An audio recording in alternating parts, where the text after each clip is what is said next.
What's good, y'all? Welcome to the latest episode of the HipHopHumboldt podcast. Once again, I am blessed with another one of the dopest MCs that's been doing it in Humboldt County, man. And I'm talking about the one and only Johnnee Angell. What's up, Johnnee? Ear to ear grins over here. Giving it out. What's up, Humboldt? Man, I'm just stoked to have you here, man. Get you on this, man, and get your story out there, you know, because I've been seeing you at the ciphers, both the ciphers around here, man, for a while. You know, you've been doing it. I know you're going to get into it. Don't let me hop straight to the Humboldt ciphers. You got a whole lot of history, you know, to put on this podcast before that, so. Yeah, I'm definitely one of the old men out here. Hey, man, we all getting older, man. You know, it's what it is. I'm one of those that embrace it, though. We're getting wiser. Definitely. With hip-hop, I think it definitely ages like wine. When you really get into it and you spend what most of us call our life, putting our emotions and our lives and our whole focus on paper to perform, it becomes very transparent, actually. You know, it's like there's no difference between what I'm going to say on this microphone today or what I lived yesterday. It's the same story, you know? These podcasts have been wonderful to take in. So much more artists out there than I am not even aware of, and I've been out here for 8 years trying to recruit. So Johnnee Angell out here, holla just is. Give me a holler. No. Yeah, that's where it goes down. You know, we're definitely gonna get into holla just is, man. Oh yeah, I love it. So yeah, it's been a wonderful experience to come out here and to live by the ocean. And I didn't live by the ocean. I grew up in Sacramento. So okay, talk about it, cuz. No dag. Well, in 1970, no, I'm sure. Now that's the breakdown. These are the breaks. Okay. Yeah, you know. Like everybody, they had whatever it was that their passion was that got them into music, whether it was playing the piano, playing a guitar, rocking a microphone. Mine was dancing. Okay. Yeah. I was just a nut for Michael Jackson and would run blocks just to see the end of the Pepsi commercial. So, oh, man. And that's love right there. Oh, yeah. I was the kid that had the album full of the pictures that you get from the newspaper. I mean, that's how old I am. So, oh, man. Yeah. Clipping it out the newspaper. I was a fan. Yeah. We had the hologram, the whole 9 yards, you know. Mm-hmm. That's how far we go back, right? That's what's up. Prince and gosh, the list of others that I should have wrote down. But, you know, it's like those are the two big ones for when I was young was Prince and Michael Jackson. It was the motivating music that was played at what I called my birth of understanding music and what I was listening to and why I was dancing. And I was almost 10. So it was like, we're talking like 86, around that area. 84 is pretty much when I first started dancing, though. Okay. Third grade. Talk about it. Third grade talent show. Did Michael Jackson's Beat It? Now that's what's up. That was, I had a very supportive mother, 4'11", $105, very supportive mom. Go boy, John boy, blah, blah, blah, in the front row, embarrassing the heck out of you, right? But very supportive mom. Never knew who my dad was, so didn't have that at that time in my life. And we were all about the dancing. And so... Well, I mean, you named off Michael Jackson and Prince. I'm definitely getting the performance vibe from you. You know what I'm saying? Exactly. So ended up doing the third grade talent show. My mother ended up entering me into a dance competition that was at Cal Expo a few years later. And ended up joining a jazz and gymnastics class called Joanna's Kids Are It in Sacramento. Shout out to Joanna. Yeah. This is we're talking 85, 86. Okay. We're in the Cal Expo. There's quite a few. The place is packed. It's Cal Expo. Yeah. So it's the big fair in Sacramento. If you didn't know that. Mm-hmm. And I'm up there dancing to Houdini's The Freaks Come Out at Night. Yeah. And to Lionel Richie's Running with the Night. Wow. Which is two completely different vibes and two completely different styles of music and look. So I'm out there the first doing the Lionel Richie's Running with the Night. And I got my Hawaiian shirt on and my white pants. And, I'm like 11 years old, and I'm doing my whole lip sync and the whole acting out the whole thing. So a few hours later, and I'm doing Houdini. And the Freaks Come Out at Night, and it's like, and I'm like, I'm all doing the whole robot, walking out on the stage. And the crowd goes crazy. And I go crazier, and like dove in. As a little boy, I mean, as much as a little boy who knew what he knew how to do by at this time, 86. Yeah. How to do. Getting that validation already, though. I was jumping in, right? Love it. So that's what, I think that was what inspired me, was my mother giving me that freedom to decide, I was an artist, of course. I did art. I painted and I drew. So I ended up going to school for that, and forecasting forward. But it was always music, though, and it was always dance all the way through high school. I had a lot of different inspirations from '84. It was Jam on It. With Nucleus. That was like the first, what I refer to as the first rap song I ever heard on the radio, that my mom said, "Come here and listen to that song, John." Oh, your mom put you onto it. My mom put me on this. She's like, "I heard this on the radio on the way home," and so that's a dope supportive mom. Yeah. It was, she was wonderful. And Run DMC, Raising Hell dropped in '86, and that really kind of like, again, sharpened my focus. I was already listening to Houdini, and I grew up, of course, with Lionel Richie. I'll admit it. I'm sorry, guys. That's all good. Hey, Richie's the it, man. That's old school. Yeah. Let me see. Later on, I performed New Edition's song called "School." This was like, we're talking 6th grade, 7th grade, maybe. Okay. And then I did 8th grade. I did MC Hammer's "Here Come the Hammer." Okay. All talent shows, I've got second place. On every one? On everything I've ever. I'm about to tell you my story here, young man. Talk about it. I have been second to female country artists my entire life. I'm laughing with you, cuz. Shouts out to the love, shouts out to the love for those who beat me out, and I respect them. They were awesome. Hey, but from eighth grade. Hey, it's the name of the game. No, it's real though. My grandma said it. The biggest music in the country will always be country. You know what I'm saying? So it's gonna be there.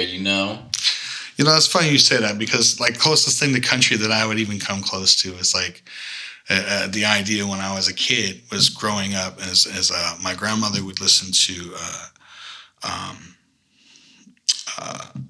Conway Twitty, and she would listen to George Strait, and she would listen to Shania Twain, not Shania Twain. Oh, shout out to Shania Twain. That was way before. That was way later after my grandma's time. But anyway, I was inspired by country music by my grandmother, because she was there's a flashback I never got to. So I grew up with my mother and my grandmother. Mm-hmm. I never knew who my dad was, so I grew up with my mom and my grandma. My mom and grandma didn't get along exactly the best, and so there was a lot of that, turmoil. My mother had 3 brothers, successful, blah, blah, blah, and mom wasn't exactly. So there was a lot of that. Mm-hmm. My grandmother worked, 2 jobs, blah, blah, blah, pulled us all together, was the glue of the family. Mm-hmm. My grandma was my life. Mm-hmm. My mom was my support, She was my cheerleader, literally. Mm-hmm. But my grandmother's the reason why I have a little bit of pep in my step. You know, I got a little bit more from her on how to deal with certain things and how to be a certain way, and also how not to be, because of the time era that she was, you know, where she came from. Yeah. You know, and I came from very racist parents, which is very funny that I ended up being this dancer and this rapper and this singer, blah, blah, blah. Exposed to a lot of cultures, you know. Yeah, there was that, you know. There was a lot of that. By the time I got to high school, my mom was diagnosed with cancer. And my sophomore year, she passed away. And I had just got done doing performances at Sacramento academies for dance with my best bud, Brooke Lynn. We did our first, what was considered my first rap show was at the Sacramento Academies. And this is 92. Okay.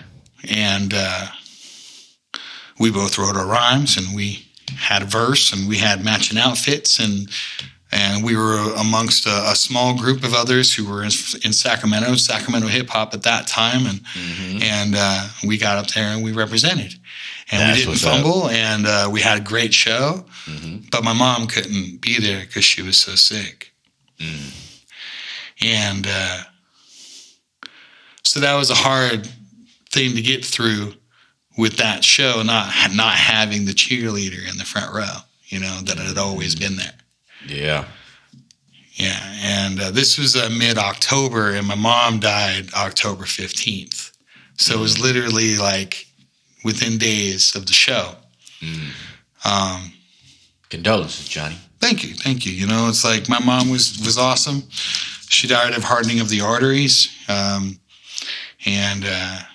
a few other things. But it was very unfortunate what she went through, and the struggle she had with raising me by herself and my grandma. Had a stepdad for a small time. Won't mention him.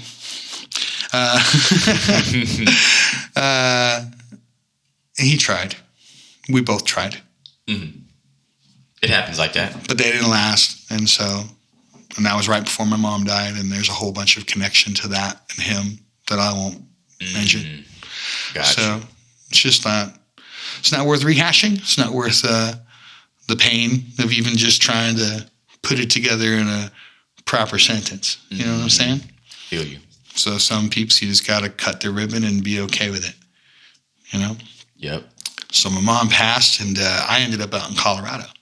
Okay. With my uncle, who I had never seen, but like twice in my whole life. I got a little picture of me with my little mullet with this guy and a big old beard in the background, you know, and that's it. And I'm like, that's Uncle Steven, you know. So, yeah. Well, you're going to go live with your Uncle Steven. The reason why is because in the state of California, they wouldn't give custody to my grandmother because she was too old already. They're like, well, she could kill over tomorrow, you know.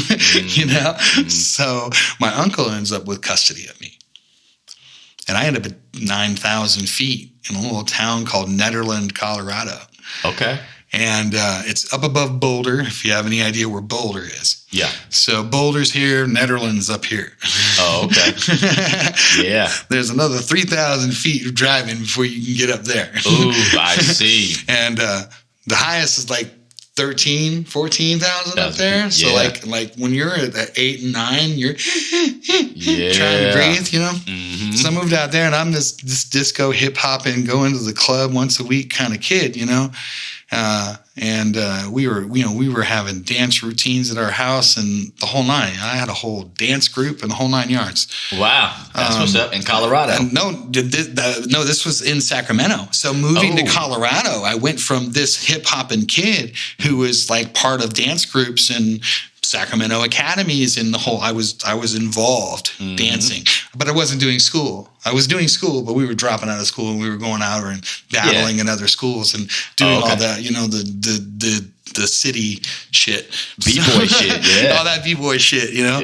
And so when my mom passed, half the guys came to the funeral, and we went to one last show before I left. It was October 30th because I moved October 31st of 92. And my mom passed away on the 15th of that month. Oh, yeah. So not even 15 days, and I'm uprooted and I'm moving to Colorado. So everybody who showed up at the funeral, sorry. There you go. Hopefully nobody will call. Whoever comes through to the funeral was going to be a part of this dance off that we were going to have in Davis. Oh, okay. So we all met up in Davis, had this big show, and was all about, sending out the love, and we were doing the prayer thing. We were, breakers, how B-boys are. We're on the floor. We got our backpacks. We got our flannels wrapped around our, we got our B-boy hand. Yeah. We're slapping hands. We're juice get fired up, right? Mm-hmm. And so that was probably the pinnacle of my Sacramento career in life right there. Okay. Just after doing my first hip hop show and then having the whole break off because of, in dedication to my mom. So that was dope, which we lost. I will admit we lost. Stripe Pipe was a dope ass group, but, they took it, huh? They did. They took it, but, we gave it to them. We did give it to them. Oh yeah. So, that's what's up. Moving forward, I was here in Colorado now. I'm at 10,000 feet. Pretty much. Can't breathe. I don't know nobody. I don't even know my damn uncle.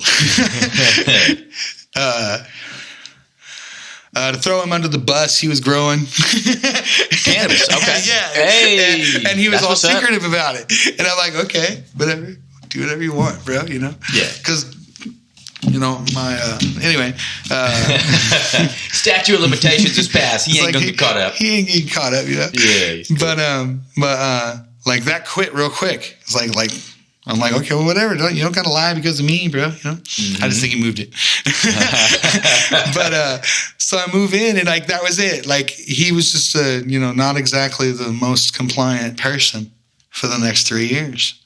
And I invited him to plays, which I got involved in, and choir shows that I did, a bunch of stuff I did in school from my sophomore year forward. Hell, I wasn't even at the school. Wasn't even there 6 months, and I got the sophomore musician award. My first year there, and it wasn't even a full year there. I got there in the middle. Wow. And just came in and dove in. I got it. Well, that's what it was. I was dealing with the pain, so I dove into music. What do I know best? I danced around everybody. I jumped off of everything. They called me Taz in high school. Okay. Well, I called myself Taz. That one I did steal. I did because he was on everything, and that was back when he was wearing the crisscross outfit and the whole 9 yards. Yeah. Everybody wore Taz, and yes, I, as you can tell, am manic, which I didn't know I was manic then. I'm bipolar too, so I know this now. But growing up, I didn't understand any of the energy level bursts that I was going through. And I thought it was just me dealing with my mother passing, and I'm emotional today. Tomorrow I'm really hyper and I can run circles around you. For 3 days I'm crying, So it's like a few people kind of crawled into me and understood, kind of saw something was going on rather than what he was saying and how he was really faking it. And I was. And I really believed in fake it till you make it because I didn't want to share all my bullshit with everybody else, Yeah, I feel you. At that time. And certain young ladies that I knew in my life were very strong and very awesome and said, we all know Taz, but we all love Johnnee. Mm-hmm. And thank you, Rocky. It's like there's certain things that change the way we look at ourselves. And I had been through a lot. I had been through the Sacramento life and my mother's gangster life. And I have a song called Mama Was a Gangster. It's a awesome remix. That's what's up. I'll have to give it to you. And it's it's like my mama wasn't a gangster, but I came home to the Harley Davidsons and everything in my yard every day, and all that different type of vibe, Yeah. And so she wasn't a gangster; she was a rider. She was a rider, Yeah. But my grandmother grew up riding Gold Wings, Honda Gold Wings. They look like a big old Harley, but they're called a Gold Wing. And she had literally like a gold and white one. And my grandmother had red fire hair. And she used to sing as a, I guess you would call it like at a bar, the whole, I guess what we do, just performing, she was performing, singing her country favorites or whatever, and you're not talking karaoke. No. Well, she, I don't think it was karaoke back then, it's like, right. You just get up there. They had a person who knew how to sing, and she'd get up there and sing whatever song that she happened to be able to sing. And she did her thing. And, it's like she got up there, and I guess she went to Hawaii, and she has this picture of getting up there and singing with Don Ho, big name back in the days, and kisses and the whole holding each other and the up there singing kind of thing. So that's like where I was kind of given the this is really cool kind of thought. Mm-hmm. This is where I love listening to my grandma play. I love watching what music did to my mother on both sides. She would listen to a sad song and she'd be really sad, or she'd listen to like a song that made her jump off the couch. So it just really all depends on what you want when it comes to music, right? Mm-hmm. If you want to sit here and be depressed, oh man, we can get a playlist for you. Right. And you can stay in that rut for months and years. Let your algorithm set it up, and you won't back out. You won't change that until you realize that is why you've stayed in this particular way in your life. Mm-hmm. I have like a small list of songs that I just refuse to listen to anymore. Yours or just general? No, not mine. Okay, yeah. Thankfully. Yeah, you're right. I do not have like a virgin, and I never want to sing it again. No. There's a few of them that I'm getting close, but that's only just because I've done this for so long. But yeah, it's the directions that we take that really inspire. See, mine took me to Colorado, where I went from being on the streets of Sacramento with a parent who apparently was dying, and there's a long story with that, and her lifestyle helped it, so I'll just leave it at that. My grandmother did everything she could to keep me dancing, because that was what kept her grandson positive and not in the street any more than I was in the street every chance that I could get, and I was battling on the street, and I was doing all this other stuff that was really close to being gangster, but I wasn't gangster. I didn't like the gangster life. I don't like anybody getting hurt. I'm the guy that doesn't like to kill ants in his kitchen. I feed them. Mm-hmm. You guys go there, some pizza. Just leave the rest of my shit alone. They come back and they're all gone, and they all went somewhere else. And you don't see them for a couple of days. So it's like you're never going to get rid of them. They live where you live. Yep. Cohabitate. So and I'm that person. I came from Colorado from '95. I graduated on my 19th birthday. After teaching dance classes for a year and a half in the town, doing plays, doing choir stuff. We were traveling back and forth between Denver and recording at Denver, some fancy Denver recording studio, some big deal that really went down with one of the ladies that we all performed with. Her parents kind of helped direct it and maybe even fund it. And because of that wonderful, awesome person, we all got to go do this cool thing with our cool ass teacher. Okay. Liz Evans, love you. Shout out. Netherland Choir. Yeah. 95. Yeah, class of 95, yeah. But when I graduated, all I could do was think of going back to Cali. Mm-hmm. For some stupid reason, to be honest with you. Like, I thought that's where I needed to be. Mm-hmm. And it's a common thing, man.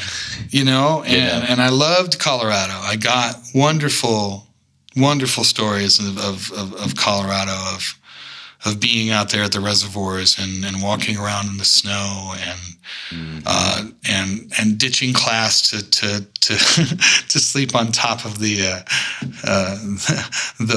dugouts and get a tan in the middle of class because the sun had finally come out.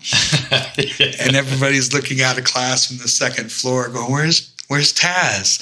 They're like, he's out there on the thing. Look, he hasn't got his shirt on. He's out there tanning. And I was that guy. You know, I was the guy who brought his Magnavox with 8 speakers every morning to school. Sat it down in the quad, and I would just start dancing. Oh, shit. And I would battle anybody who thought they could battle me. That's what's up. And I was doing that in SAC before I came to Colorado. So I just took everything I did in SAC and I took it to Colorado. Well, here where I moved to in Colorado was a few years behind in that culture shock of it. Not that they were behind in any way. Very educated town. I went to a 3A school, which had its own different programs that were being shown on PBS the following year. We were having videos and the whole thing. I can share that with you. That's got little snippets of me, and that's kind of a cool thing. Oh, dope. I was in the most wonderful yellow outfit that day. But the school was very, very top of the edge, for its little bitty rural placement. You're talking in Colorado? We're talking in Colorado. Okay. Yeah. So this is where I moved to. It's Nederland, Colorado. And again, it's like 9,000 something feet up there where you can't breathe. For the first couple months, I was just trying to breathe, man. Yeah. I was bringing the stereo and I was dancing. Ooh, God, this is killing me, right? Yeah. Well, that year, a whole bunch of Asians show up. We're a little tourist town. The whole town looks like a gingerbread town. Hey, was it like the Jabberwockies before they got started, or what was that? What was that all these Asians show up and they have numbers on their back. And my grandmother's working at the local deli in town, and she does the coffees and the whole nine. I move up there to move over my uncle. My uncle has a heart attack. My grandmother has to move in from Sacramento, who she's not allowed to take care of me, but now she has to take care of me and my uncle at 10,000 feet, which doesn't do good for her. Damn. But anyway, all these Asians just show up, and they're all tourists. They all have numbers on their back, and it's 5 a.m. getting at coffees, and my grandmother's like just ranting because the way she feels about certain cultures. And this little gentleman in his late 70s totally has this moment with my grandmother about how her attitude needed to change at 5 a.m.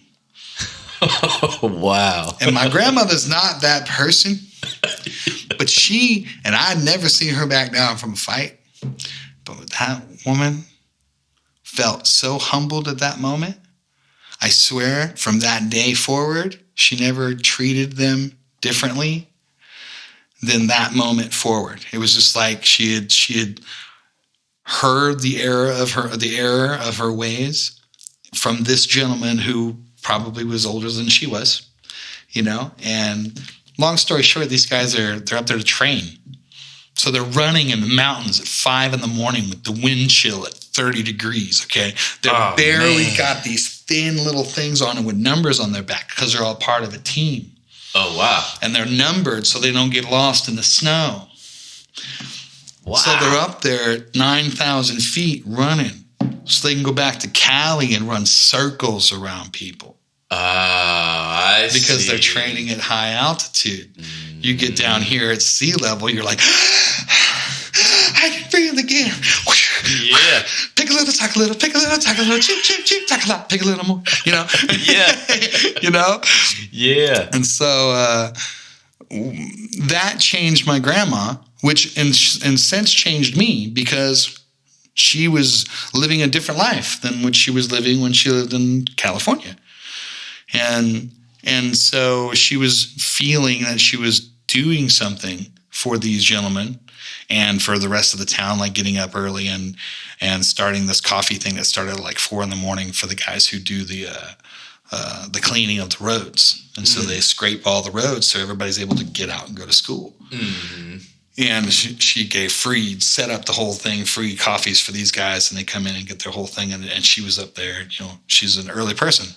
McClellan Air Force Base for 20-something years. So yeah, she knew her way around dealing with some extra men coming into the house, maybe rowdy, maybe this or that, Yeah. And so, but to have that experience, to be able to watch my grandmother that day, have that gentleman kind of calm her down in a nonchalant kind of way. I wish that I was there to like hear what he said, but to observe it was almost enough. And then to know that she never said that again after that. Mm-hmm. And I guess it's that whole 20, hindsight's 2020. I can see this story now. I sure didn't see it 20 years ago. But now, as an adult, as we were having the conversation of, hip hop and that fine wine scenario, my count the grays has become count the whites. Mm-hmm. And it's a crazy path that we take in this music deal. And some of us, like I said, start with guitars. Some of us start with microphones. Mine started with dancing. Rapping was like a cool thing to do. Mm-hmm. Until 92. My mom died. Das Efx came out. Fu-Schnickens came out like 88, 92. They really came out like 91, 92. Fu-Schnickens, Chip Fu particularly, of Fu-Schnickens, and Das Efx are the reasons that I rap today. Okay, talk about it. Well, my buddy Brooklyn, shout out. I went to the same school. Sophomore year, the same year my mom died. He was there when my mom died, blah, blah. He was the one that did the performance with the Sacramento Academies. He and I did our first song together. Mm-hmm. The reason why we did our first song together was because of They Want Effects. I was dancing to Fu-Schnickens' Losh Move, doing this battle stuff, right? And doing the battles. That would have been sick to see. I was such a dancer too. Such a dancer. You don't understand. I wish that I had that kind of video. But that was then. This is now. But I was all about battling, just like I am about rapping. And I'll get out and freestyle and just be busta all over it. Mm-hmm. I was that way about dancing. And so very kind of vicious with my moves. And I was a gymnast, so I flipped and suicides and backflips and all the crazy. Before power moves were a thing, I was doing power moves. Okay. Doing the big Thomas flares and trying to do windmills, which I never got. I broke both my wrist and my ankle trying to learn windmills. Oh, damn.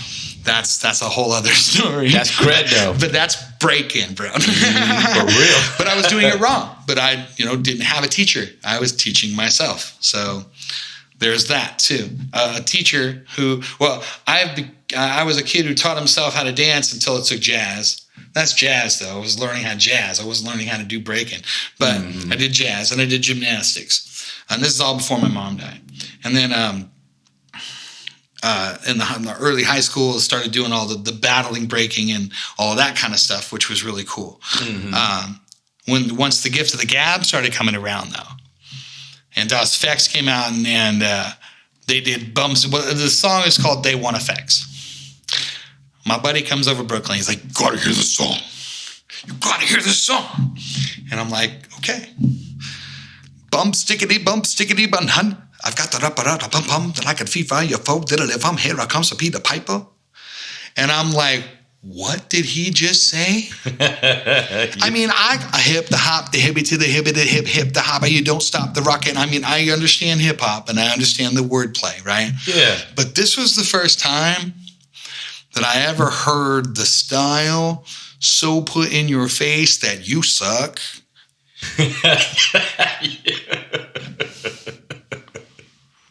I feel you. You suck. I just did this 3 different ways in an 8-bar. Yeah. You suck. That's what Chip Fu would say every time he had rap. No, he didn't say it. He was very awesome, but very humble.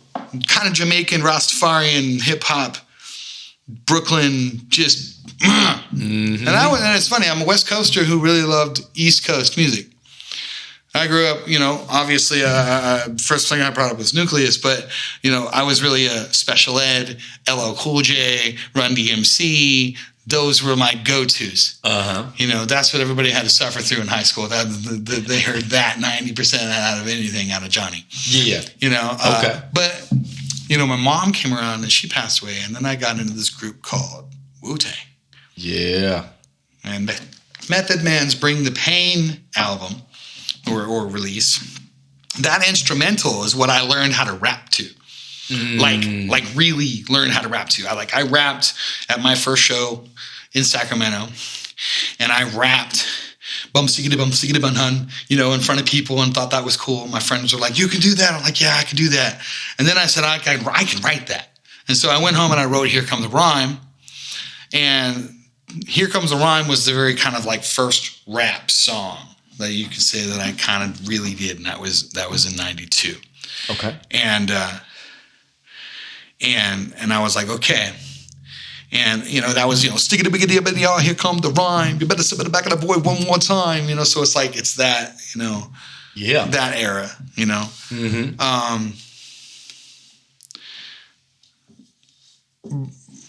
Moving to Colorado changed my focus, though, from being a part of everybody else's deal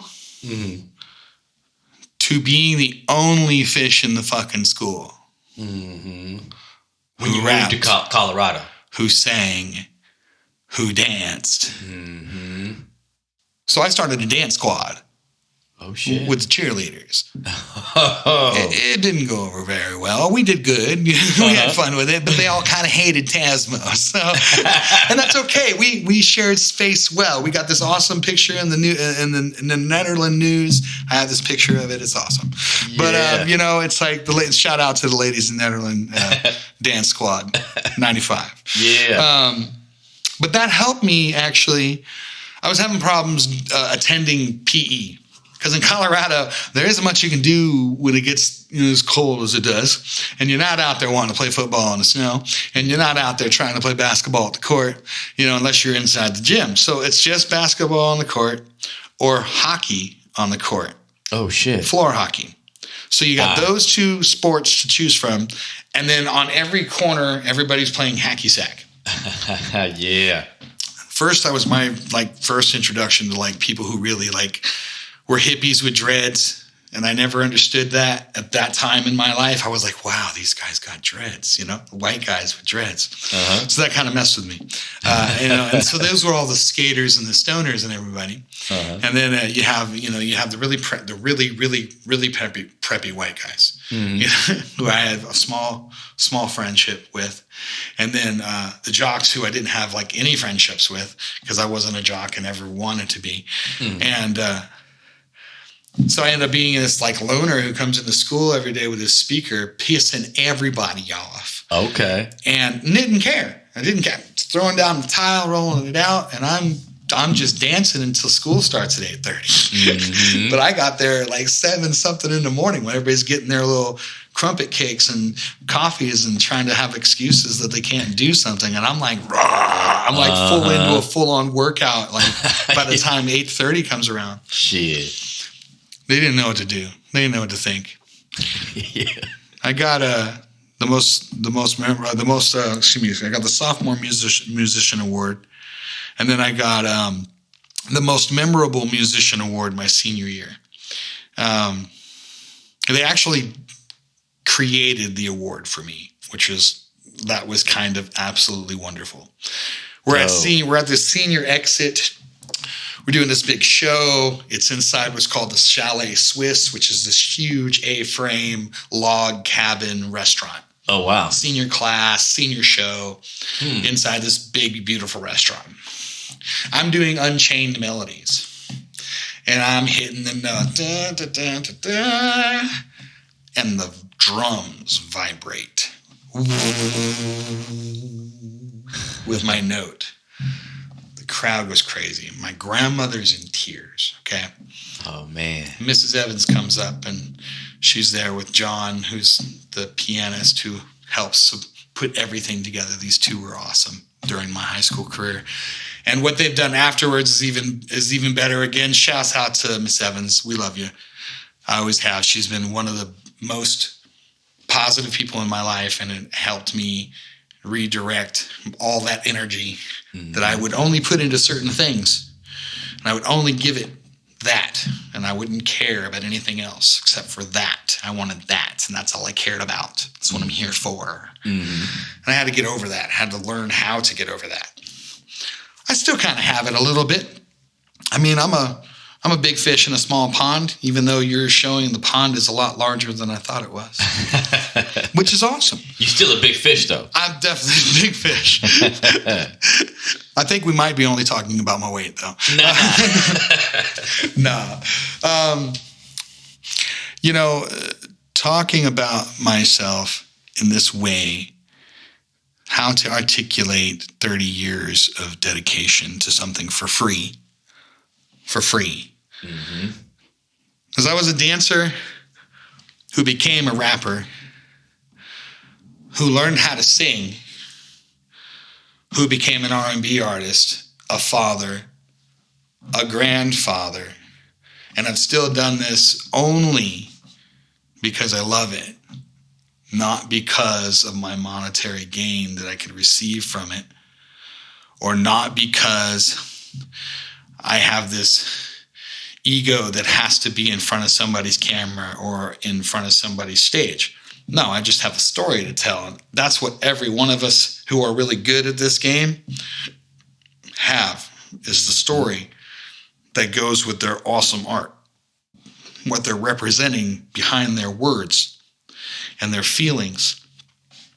When they're expressing in a rhythmic tone in ways that we've never heard before, or how it's put. It's like listening to a sermon. Whether you're a person who believes in God or is an atheist, when something's said right, it's heard right. And it resonates within the soul. I observed the energy taking place between two 70-year-old people, and I watched the change occur, and observed for the rest of her days that change in her life. From a person who couldn't go without saying the words in a racist slur towards that race, to never saying those things again, and feeling whatever that gentleman made her feel by that statement he said to her. While he had an entire team behind him. So it's like, you think about it, it's like she got a life coach from a 70-something-year-old. Like, I'm out here at 5 a.m, ma'am.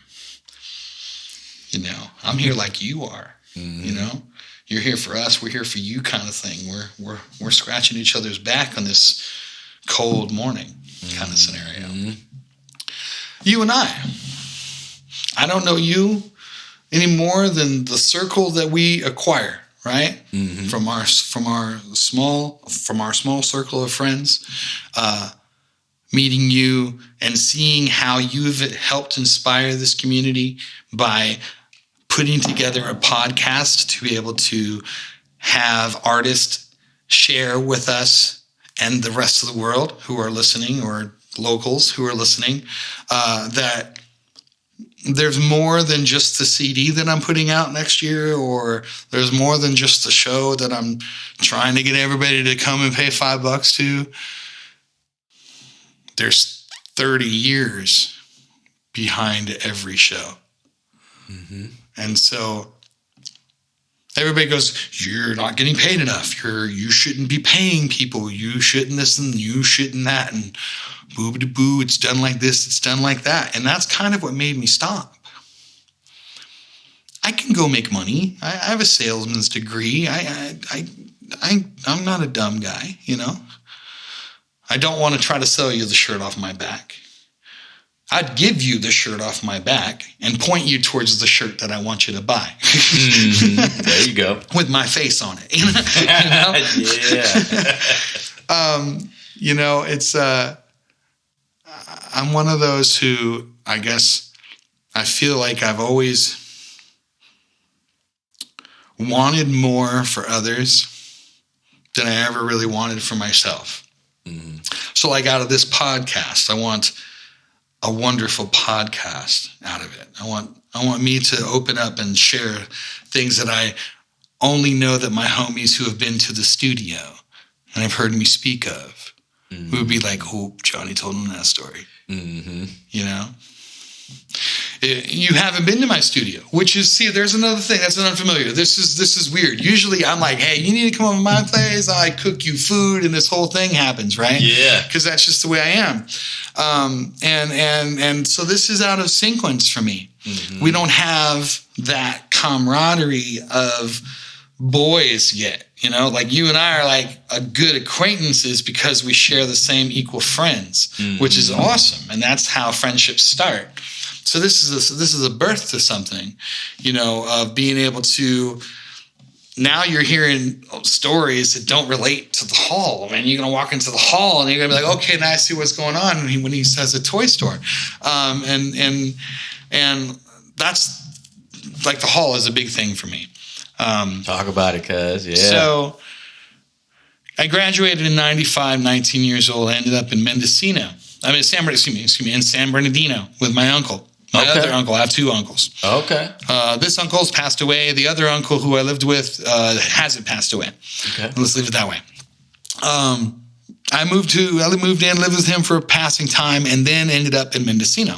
So from San Bernardino, I went to Mendocino. But while I was in San Bernardino, I realized that I really didn't want to be in California anymore. Mm-hmm. Because this is 96, 95, 96. Ooh. This is when all the G shit's happening. This is when everybody's San Bernardino was popping, bro. Popping. It was like one of the, like almost like the capital, murder capital kind of scenario down there. Yeah. So my uncle's like, don't this, don't that, don't this, don't that. Totally like blah, blah, blah. This is when flip phones are out and it's still got the lithium battery and it's as big as my thing, Right after pagers and everything. Pagers and sky pagers are still, just still weeding out. Yeah.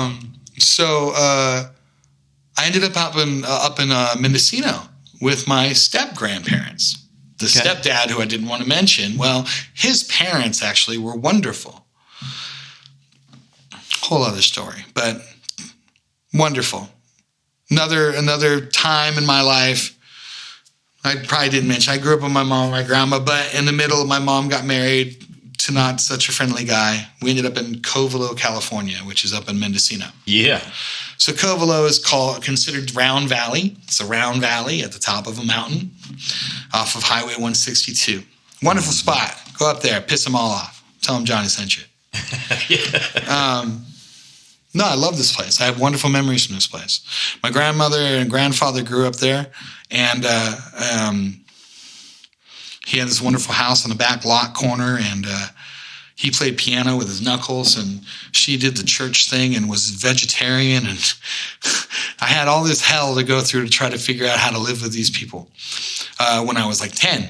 But then my mom went through the whole separation when I was a kid, and so that didn't happen again. Well, when my mom passed away and I moved to Colorado, graduated, I ended up back out in Cali and was like, I need a place to go. And I reached out to Grandpa. Mm. And Grandpa and Grandma got on the phone and were like, well, why don't you just come and live with us? We can put you to work on the farm. In Covelo. Up in Covelo. Yeah. So I ended up in Mendocino for the second time in my life. First time in my life, I was 10 and I was running creeks and I was catching lizards and I was, stacking wood and bucking hay and that kind of shit. Going to native festivals and all that kind of stuff. The Blackberry Festival up there up in Covelo. Yeah. And but then here it was now 19, 20, 21, and I was in this little town and it was like all this memories are coming back, running around in the creek, of 10 years earlier. And how that really was like a good source in my life, because then I went back to the city stuff, and then ended up in Colorado, which was another like almost like living in Covelo, but a different state, But the same kind of I didn't understand the comparison until then. And then I was like, the contrast difference was completely different. But what I experienced and how it felt for me was the same. So I was like, oh, okay. So when I went back to Mendo, it was like a new channel, a new chapter in my life. And that was when I met my ex-wife. And we were together for 17 years. She picked me up hitchhiking on the road. And, of course, I was like, I'm a cool guy, right? With my jean jacket on and my Lokes. And she picked me up. She had a kid in the back, and he was just 2 years old. And long story short, I moved in like 4 days later, and we were together for 17 years. My youngest son was born in 2000. Her son I've raised his whole life. When we finally went through the divorce, the boys came with me. Okay. And I got full custody, and I was going through the discovering I was bipolar and having manic episodes and infidelity and being we were both kind of using each other the wrong way, in the best way to put it. We were toxic for each other by this time in our relationship. Most of it, though, had to do with me, though, being manic and going through what bipolars go through and how they don't trust. They read into things and they see things for how they see them. And there's a list of things that go with it. And so, unfortunately, a woman that I fell in love with and had children with and had a wonderful 10, 15 years. By 17, it was over. And we both were like, we're doing this for the kids, all the growing up stuff, right? But I mean, we both were taking the classes that were teaching us that's not what you're supposed to do. I went full time in school. She went full time in school, but we did it every other semester. So somebody was always home with the kids. So it took us a lot longer to graduate. But I graduated with 2 degrees and a certificate, and she graduated the year earlier with 1 degree, and we did that all with no kids in the daycare. So, short-term sacrifice, long-term gain, right? Yeah. We did everything we could. But me spinning out of control took a lot out of my family. I'm the first one to admit it. No matter what did or didn't happen between my ex-wife, it's like I was becoming unbearable. I can't blame her for leaving or wanting to leave or wanting to have something besides that. And me, I just couldn't control. I didn't understand why I couldn't get over my mom's death, why I couldn't get over anything that she ever said to me that went wrong, any blah, blah, blah, blah, blah, all these emotional connections that were to every single thing. So it took some hard bumps in my life, and her and I had a big falling out. I had my first real incarceration, and in there,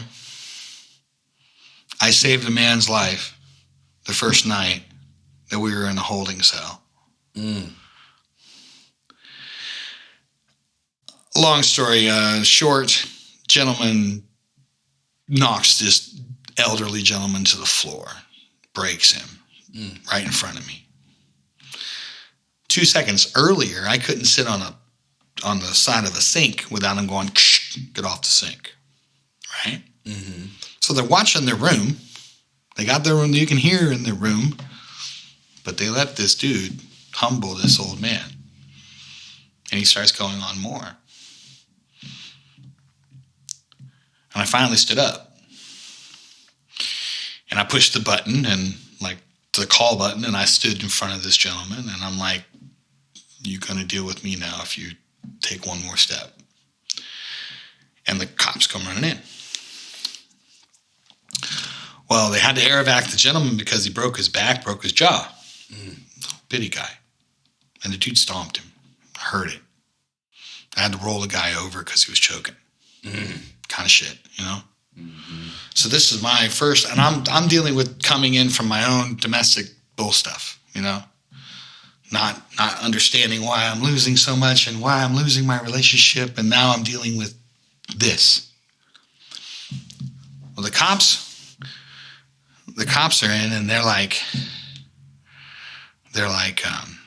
seeing me the next morning at 8:00. The district attorney or whatever, one of the guys come in with a tape, and they give me the well, why were you there? And I'm like, I got in trouble because of this, and I told them the story, and they're like, okay, and they're like, I'm like, this arrangement why I ended up was not domestic violence. It was actually because of the neighbors. See, I got into jigsaw. Darn it, I did it again. Got that we've got jigsaws. We're going to put that jig puzzle together. We're going to put it together over here. We're going to put it together up there. Put it together, though, yeah. Have an outline that you're not using. Okay. Let me reel back in here. There's a lot of things that I endured through being in trouble twice in my whole life. The first night I saved a life. The second night I saved myself. And if I didn't go through those, I wouldn't be who I am today. Mm-hmm.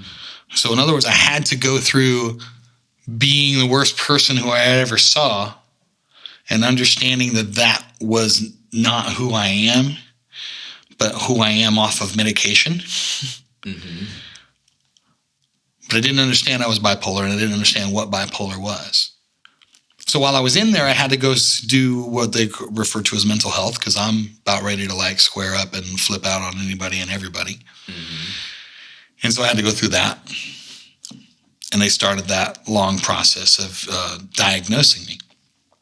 And actually, after getting out a couple days later and continuing with therapy, it took 3 years for them to discover that I was bipolar 2. I was NOS, not otherwise stated, which is like a list of things from bipolar disorder to whatever. There's a list of things that fall underneath that list. Mm-hmm. So I was NOS for 3 years, and I was on what I refer to as the buffet of meds, because they can only give you particular meds to see how you respond to them, and if you got to report how you respond and how they make you feel, and then they decide whether or not they're working for you. Mm-hmm. And so I went through that for 3 years, and I swelled up and got bigger and had all the side effects and none of the positives. Mm-hmm. Well, one day, the therapist he and I got real close because I was having such a hard time with my relationship. It was a place that I could speak about that and my whatever's going on with me. He ended up being more of a counselor than he probably was supposed to be, mm-hmm. which was really cool. So I benefited from his generosity and listening to me and dealing with my emotional disconnection that I was going through. And he finally thought about it, and he's like, I'm going to try this. And so what he had to do is he gave me 3 mood stabilizers. I'm already 300 pounds. Oh, man. He's like, you're just a big guy. And so he gave me 3 mood stabilizers. I came back the next week and was like, what did you give me? Because Johnnee is here. Not Tasmo. Oh, wow. Not the sporadic crazy guy, who is either really happy or really sad. And the one in the middle is usually aggravated. Mm-hmm. So, I went through a big struggle of how to deal with the emotional drama that I had from my life and losing my mom and never having a dad and growing up with grandparents and having all of that grandparenty kind of viewpoints, mm-hmm. which kind of gave me an old folks kind of point of view. Which is why everybody looks at me and probably raises their head a little sometimes, because they're like, man, he's so old. It's I'm not even connecting here yet. They got a lot to learn. They're like, it was before Where's the Beef, okay? Okay, yeah. So, but yeah, what I endured through losing a 17-year relationship and gaining my children instead of, changed my life. Not that my ex-wife did not deserve her children. Neither one of the boys got up and said that. They just admitted that I was the one who was there. Mm-hmm. We left it at that. Elliot and I hopped in the truck and we drove as fast as we could to Humboldt. Mm-hmm. I got a 92-mile-an-hour ticket. Uh-oh, but you still got here, though. Still got here, though. Yeah.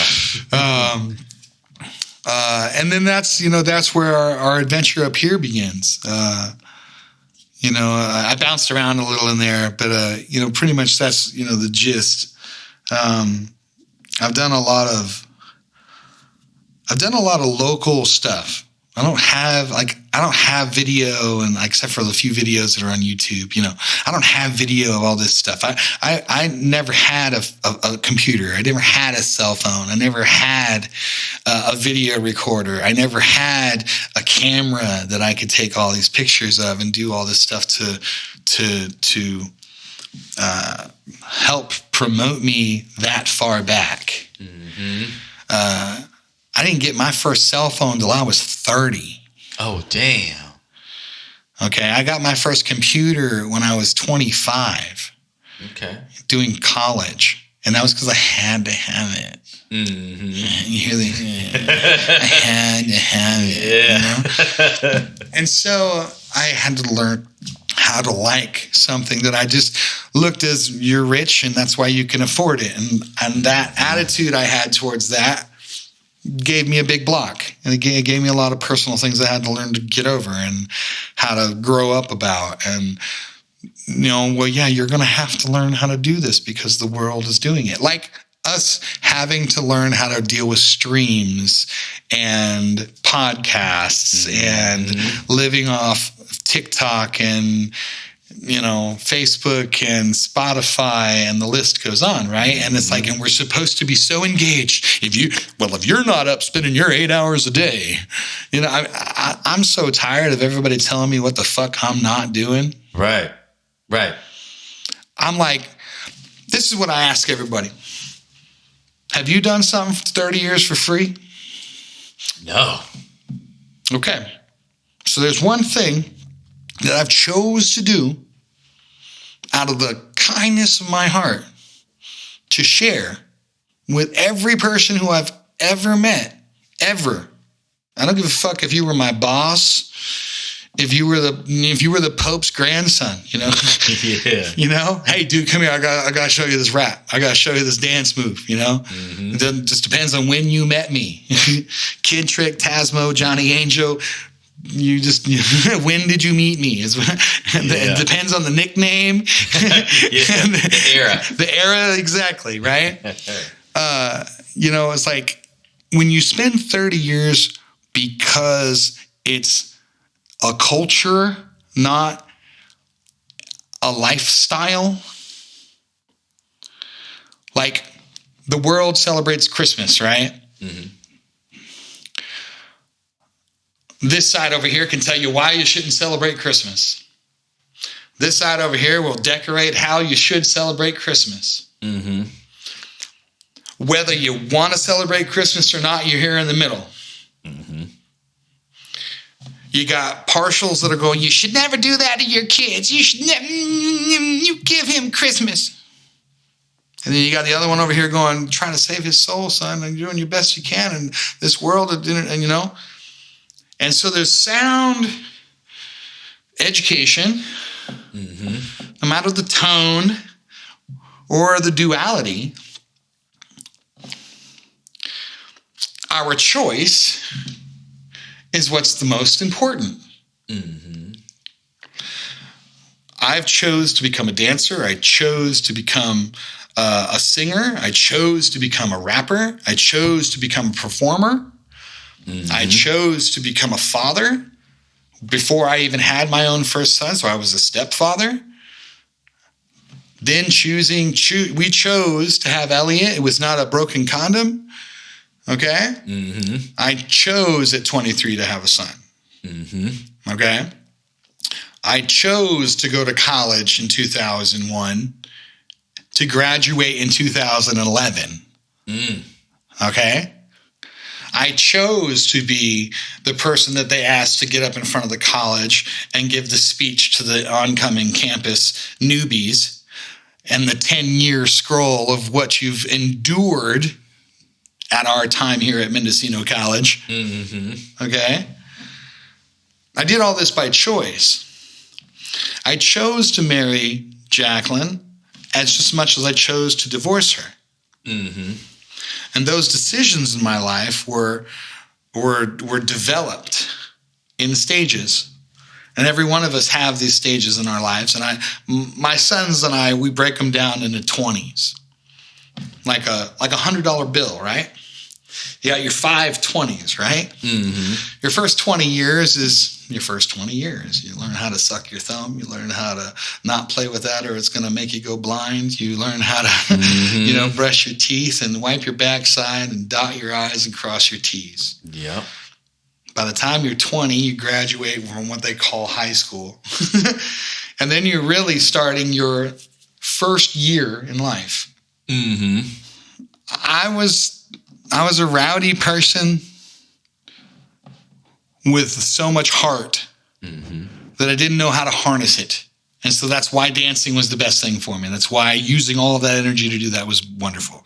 Becoming a father harnessed all my energy and it gave me all that. Becoming an arts major in college harnessed all my energy. So I jumped into ceramics and all this stuff to deal with my emotional dysfunction, learning how to throw clay.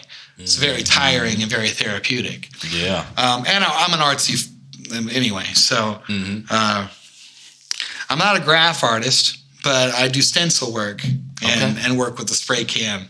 But I'm not like Knack. Knack's got the original skills. Yeah. I just know how to cut. So you give me any picture, I can cut it into three or four different pictures and then give you a good stencil for it. Yeah. That's art too, though, man. Yeah, it's just a different way of looking at it. Mm-hmm. But so I got my college stuff, and I didn't get all of my college stuff, even though I went 11 years in school.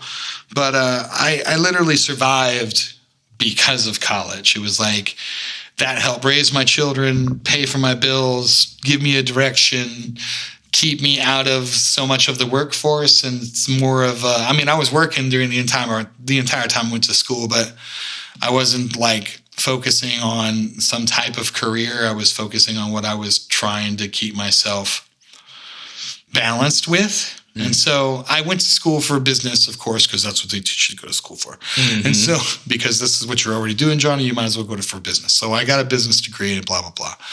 And I got one in the arts because I was an artsy guy. Mm-hmm. And it's funny, everybody's like, you didn't do music in college? And I'm like, yeah, I did it a couple of years, but I didn't really get into the college music scenario. I did take a recording class, so I was able to record my first album in 2004. Okay.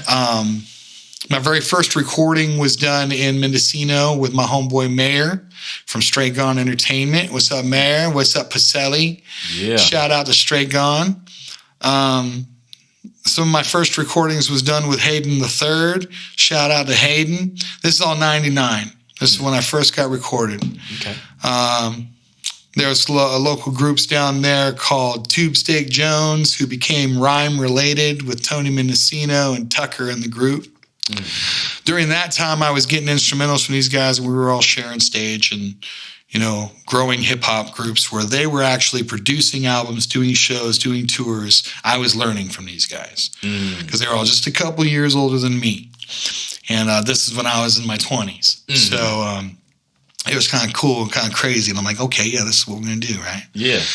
Shouts out to Coon Dog from Willits. Got a couple good beats from him and started up a local group, Olympia 5, back in the day with Mr. Durner. And he and a few of us, we put together what was referred to as the Teen Basement, and we did a bunch of shows for kids and started a dance class there at the school. Oh, wow. I was telling you that I had a hard time doing PE in Colorado my senior year.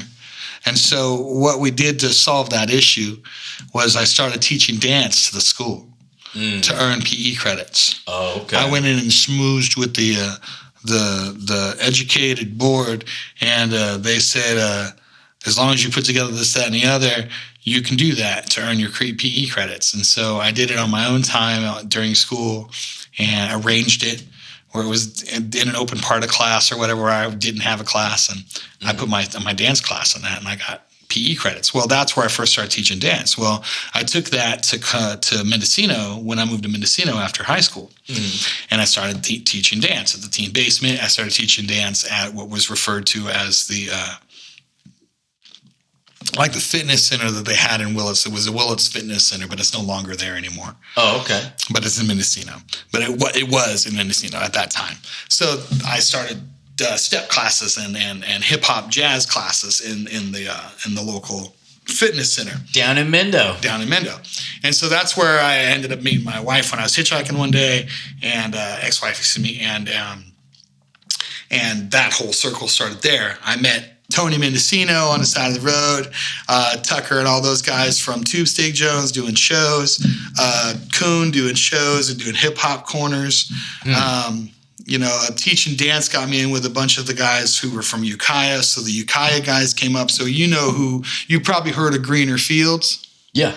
Okay, with Burner and all those guys? Yeah. The guys who do, okay, so Tony Mendocino and Greener Fields are Skittles. Oh, whoa, yeah. That's crazy. So Tony Mendocino and I used to rap together, and not in the same group, but we'd share the microphone, we'd share the studio, and we were doing the same shows. Oh shit! So Tony Mendocino and Greener Fields later in the future became who they are today. Well, during this time, Greener Fields was dancing with a dance group down in Ukiah when he was still in high school. So he used to come up and dance for Coon and I at our shows. And they would have the B-boys come up called the Imperials. And they would do this whole B-boy show, kind of like how the local guys here, the Humboldt Rockers, come out and do their show in the middle of our shows. Yeah. So we would do the same. Well, Greener Fields, tall, lanky glass. Well, now he's big old boy with Tony Mendocino, and they got their own shit. Yeah. Another Mendo group that is is my boy Mendo Dope. And those boys have been rocking for years. I've known them since they first started as well. Oh, sick. And just big shouts out to Daniel and all those guys. What's up, guys? Smoking Joe from Mendocino was the first person who invested in me. And he put down $1,000, and he paid for Chub Rock to rap on my track because I got a hold of him one night, and I'm like, dude, this song reminds me of Treat Me Right, Chub Rock. You remember that track? Yeah. And he's like a DJ guy, so it's like he knows the old shit, right? Mm-hmm. And I'm like, yeah. And he's like, yeah. Got all excited. Well, he stayed up all night one night. And got on the internet back when we were on MySpace. Oh, yeah. All right? Mm-hmm. So that dates it. It's 2009, I think it was. And he threw down $1,000, and he sent him my song. And he's like, I want you to copy this first verse. That's what Johnnee wants. And he's like, and then do your own verse. So he gives me an intro of what I say word for word. So it's like we're both saying it at the same time. Mm-hmm. And it's because the idea was that we were both in the mirror on different coasts saying the same thing. Oh, wow. Gaze into my eyes. Look into the maze. A blaze of light from the phrase that I hit you like waves. I purified systems, so don't you debate. If you're missing the times where you're late, it must be an inbred trait. And Chub Rock's got a really deep voice. Mm-hmm.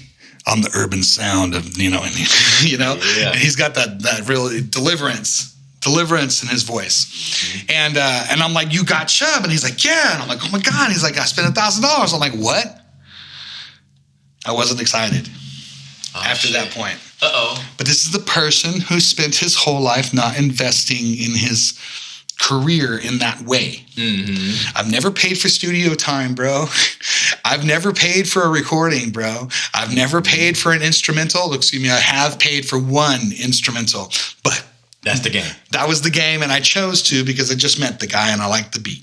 There you go. But it was Support. like I did, and that's the way I looked at it. I'm like, okay, well, I guess I'm gonna have to buy this beat because I'm gonna rap on this fucking beat. So I bought the beat, but never before that had I ever done this, and especially at this time in my life, I had never done that. So here it is, 2009. I've been rapping since '92, bro. Mm-hmm. You know, but it was like also put up or shut up. You know, in that time in my life, it was like, are you going to do this? And my ex-wife's like, I'm watching you do this for years, and you're going to do this or not? You know, and our relationship's kind of coming to an end. And it's that push out the door, kind of like we're off the nest, you know, kind of scenario. Yeah. And so I agreed. I'm like, wait, let's do this. Long story short, we had this whole thing. We made this beautiful song. We took it back and forth. Chub Rock played it for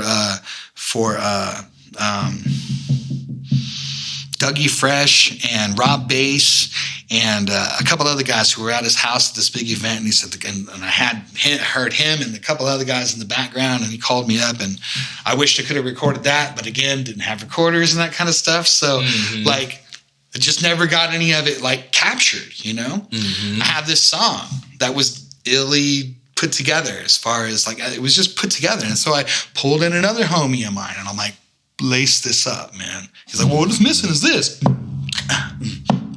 And then, that's all he did. He went in there and went, boom. You know? And I'm like, that was it. That was all it was missing. He's like, yeah. And he laced it all up, and it worked out. Shout out to Harrio. Yeah. You know, and so we started working on that. My boy Slaughter came through, and he started doing art for the video. And we had this whole thing coming together. I was back and forth on the emails with Chub Rock. What do you want to do with this song? How are we going to do copyright? You know, you going to take it for this, or are you going to promote it? Would you like to promote it? And he's like, I would like to promote it, blah, blah, blah. And I'm like, get the fuck out of here. And so he was like, yeah. He's like, Johnnee, he's like, I really think you're double dutching. You remember when the girls played double dutch? Got two ropes on each They got two ropes. And what is the person doing? In between. Standing there, waiting to jump in. You just need to jump in. He's like, your music is there. You just need to let everybody else hear it. And I've still, from 2009 to now 2022, I'm still sitting on a gold mine of music that I won't release. I'm still learning how to let go of, to release into the world, to put it out properly. I guess that's what it really comes down to, is copyright and properly put out so that you can have a monetary gain from it is more important to me than just throwing it on YouTube for everybody to see and hear and love. SoundCloud for free, Spotify for this, that, and the other. When I started working with Spotify, when I started working with streamings, you know, avenues and what we're supposed to do and not supposed to do, and all the different things to get wrapped up in, it became, again, another nightmare. Instead of the creative outlet that I was using to keep myself balanced, I was using to inspire others, I'm now annoyed by because of the way that it's being done. Because everybody's focusing on the monetary gain of it. Clicks and yeah. And so when I moved up here, I was in a hotel with my son waiting on our house to come approved. And downstairs at a place called the Palm Lounge in the Eureka Inn. Yeah. There was a band playing, dressed all in pink. The band was called Space Biscuit. Oh, yeah. The head leader her name was Tamris. Well, I come down and they're just going away. The music's awesome. And I'm pointing towards the microphone. And she's like, yeah. And they're playing. And I just start going. Just started ripping. My son goes, go downstairs. Because I'm like upstairs and I'm hearing the drums. He's like, just go. He's got a whole bed full of food. He don't care. He's watching TV, right? He's like, just go. Yeah. So I go downstairs. Tamris just ripping it on the drums. I get to get on a microphone. I bust on the microphone. Somebody records me. It gets posted. Oh, sick. Her and I become fast friends. Tamris opened the door for me in this community. literally everywhere that she went, she took me. That was local, you know. I didn't go touring on her or anything. And I was just, you know, a local flavor at that time, you know, just a person who was able to rap with a live band. We have a lot of artists out here who can rap on their own beat, at their own tempo, in their own safe zone, with a helmet on. Tell them. And then there's some of them who are really ill. Okay? Yep. And it doesn't matter if you're ill or if you have a helmet on. You're doing the same show. Right. And whether you're opening or you're closing, you're doing the same show. For the same crowd. For the same love. I've just happened to have done it for 30 years for free. Yeah. And so I don't look at it the way some of us do. And so when I was introduced to rapping with a live band, and I was like having all of this ear orgasms going on with all these different sounds and this different jazzy, you know, Pete Rock type of, you know, atmosphere. Jay Dilla homemade beat kind of shit, you know. We ended up, you know, being introduced to Goldilocks, shout out to Goldie. Yeah, shout out to Goldilocks. Local DJ. Big time. Was introduced to Goldilocks. Goldilocks and those cats introduced me to Ian and introduced me to Sequoia? To Turtle. Oh, Turtle. Yeah. Another show introduced me to Ratty and to Sequoia. Oh, okay. Again, all of us just sharing shows and inviting somebody else to the next show. We all ended up meeting each other in these different circles. So either from the Fatbol Cyphers that were going on back in Fatbol when they first started, to Sequoia's Wednesday Cyphers that started during the pandemic. That was just what we did just to keep ourselves going. And then every one of us started doing shows. And some of us really some of us really opened up for a lot of really big names. Some of us shared microphones with big names and videos. I mean, you've done those podcasts. Yeah. I'm not that. I don't have that. I have the song with Chubb Rock, but you know, it's again has never been released. Blah blah blah. You know, like I said, I'm sitting on my stuff like it's like I'm supposed to give it away at this one particular time in my life. I don't know. I'm waiting for June. Anyway, I like losing weight. You got to do it slow to keep it off, which I'm learning the hard way. I think the ideas that I've followed through with since 2019 have given me the idea of what I'm going to do for the next 10 years with my music versus am I just going to share my music? Instead of that, I mentioned Turtle. Okay. So shout out to Turtle. Yeah. Turtle and I became friends about 5 years ago, maybe even farther back. He and I started working in my first version of my own studio, which is called the Hall of Just Is. Not the Hall of Justice. No copyright here. Just is. And why? Because it is that dope. It's just, it's whatever we make of it, you know? And it's like, and you better kind of be happy with what you're putting out. Or maybe you should like listen to yourself and try to get those 16 bars again. You know? That kind of goes back with, you know, some of us are on our own beat and that's all they can really rap to. And then there's some of us that are waiting for the next wave, you know, and when I started putting R&B with my raps, that also changed everything. So it's like there's all these different levels that I've gone through. So that I feel that I've always just tried to share and to sharpen all of our tools. You know, if we're all going to be here doing this stuff, we might as well be on the same level. Yeah. Right. And those who are keeping certain things to themselves or certain avenues to themselves, we see you, you know, and it's all good. You know, it's like maybe we're not supposed to share a stage. You know, maybe we're not supposed to have a track together. That's right. You know, so the cats who I've had come out to the hall, a good small handful, and most of the crew from the Cyphers. Shout out to Ruffian.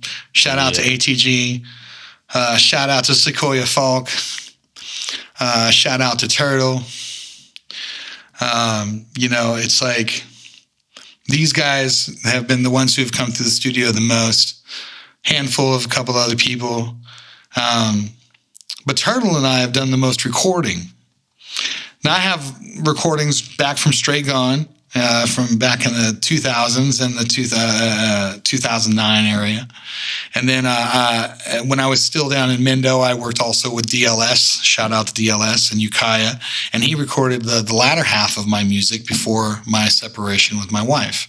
So the first half was recorded this way, and then the second half was recorded with a whole other production group and DJs and things of that nature. And we did a bunch of shows and sold a bunch of CDs and nachos.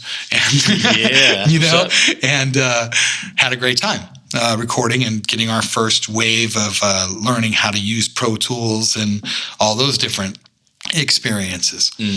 But moving up here was like, okay, now I'm going to do it for myself. I'm going to get my own studio. So by 2019, I bought and I built my own studio in my backyard. And my son and my best friend from Straight Gone came up, and they built it while I was at work.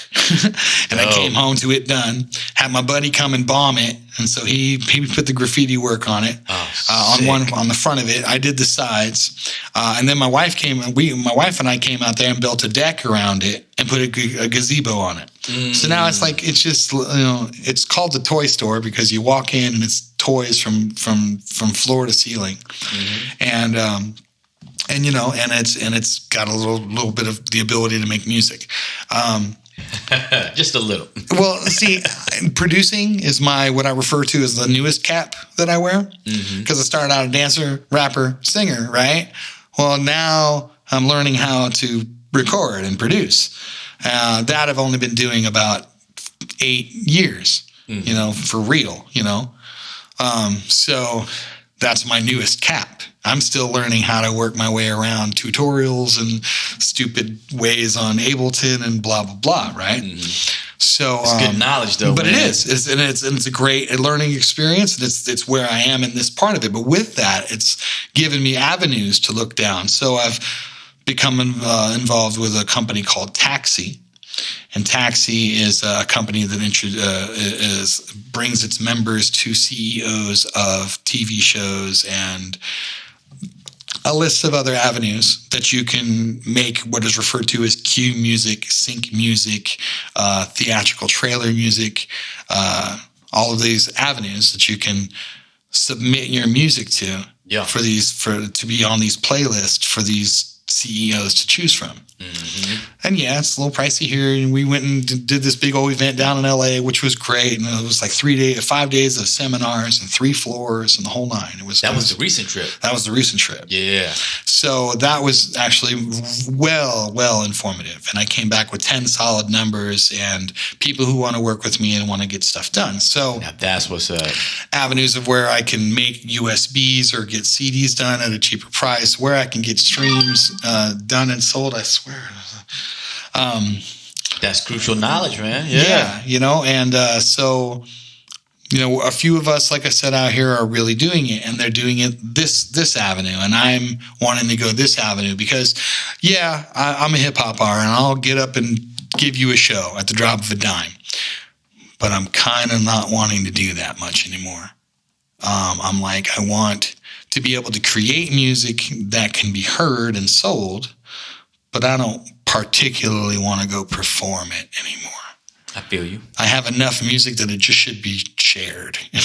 Whether I'm making money off of it or not, well, that will be this group of music over here, and then this other music over here will be a suggested, dollar amount, and if it gets, it gets. If it doesn't, it doesn't. But at least it's offered to the world. Mm-hmm. I started working with Turtle, and we've put together 5 albums since the pandemic. Whoa. I'm sitting on 5 albums of music. So Man. I'm in the middle of mastering. We put out 2, and we got the other 3 that I'm trying to get mixed and mastered and get those all put out. Like, I want to put them all out as like one thing, all 5. Like, here you go, and just call it the pandemic. Like from the pandemic forward. Mm-hmm. And because Turtle doesn't really, because of his hard work life, he doesn't really have the time to put in to do performances like me. I don't have as much time to do the performances that I want to do, that I want to be a part of. Mm-hmm.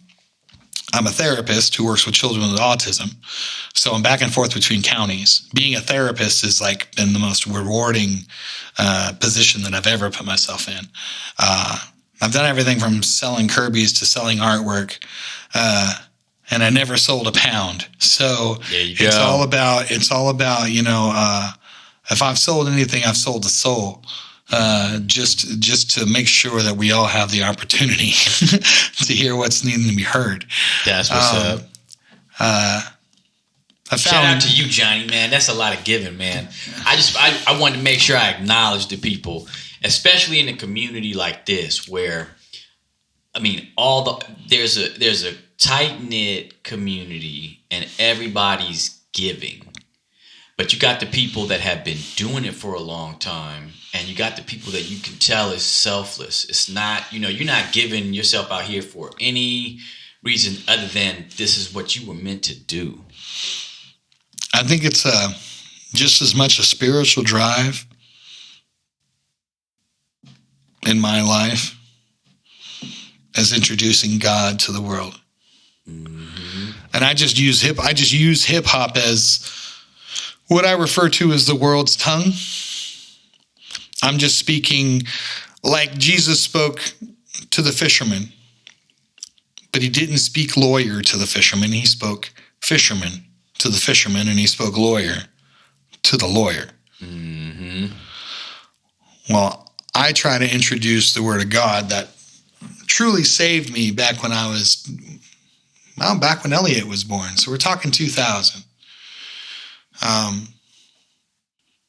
During my struggle of understanding why I had all this energy, I got involved with a whole bunch of things that had to do with energy. And so I was studying I Ching, and I was studying ruins, and I was studying the Celestine Prophecy by James Redfield. Yeah. And getting all into energy readings and having seances, and got into Osho Zen tarot cards and got into reading everybody's tarot, and kind of got scary because I'm an intuitive motherfucker. So it's like when you understand what is being said on a card, you're able to explain it. Well, the reason I'm a good therapist is because I'm bipolar. And so I understand myself now that I've had to go through all of this to figure out who I am.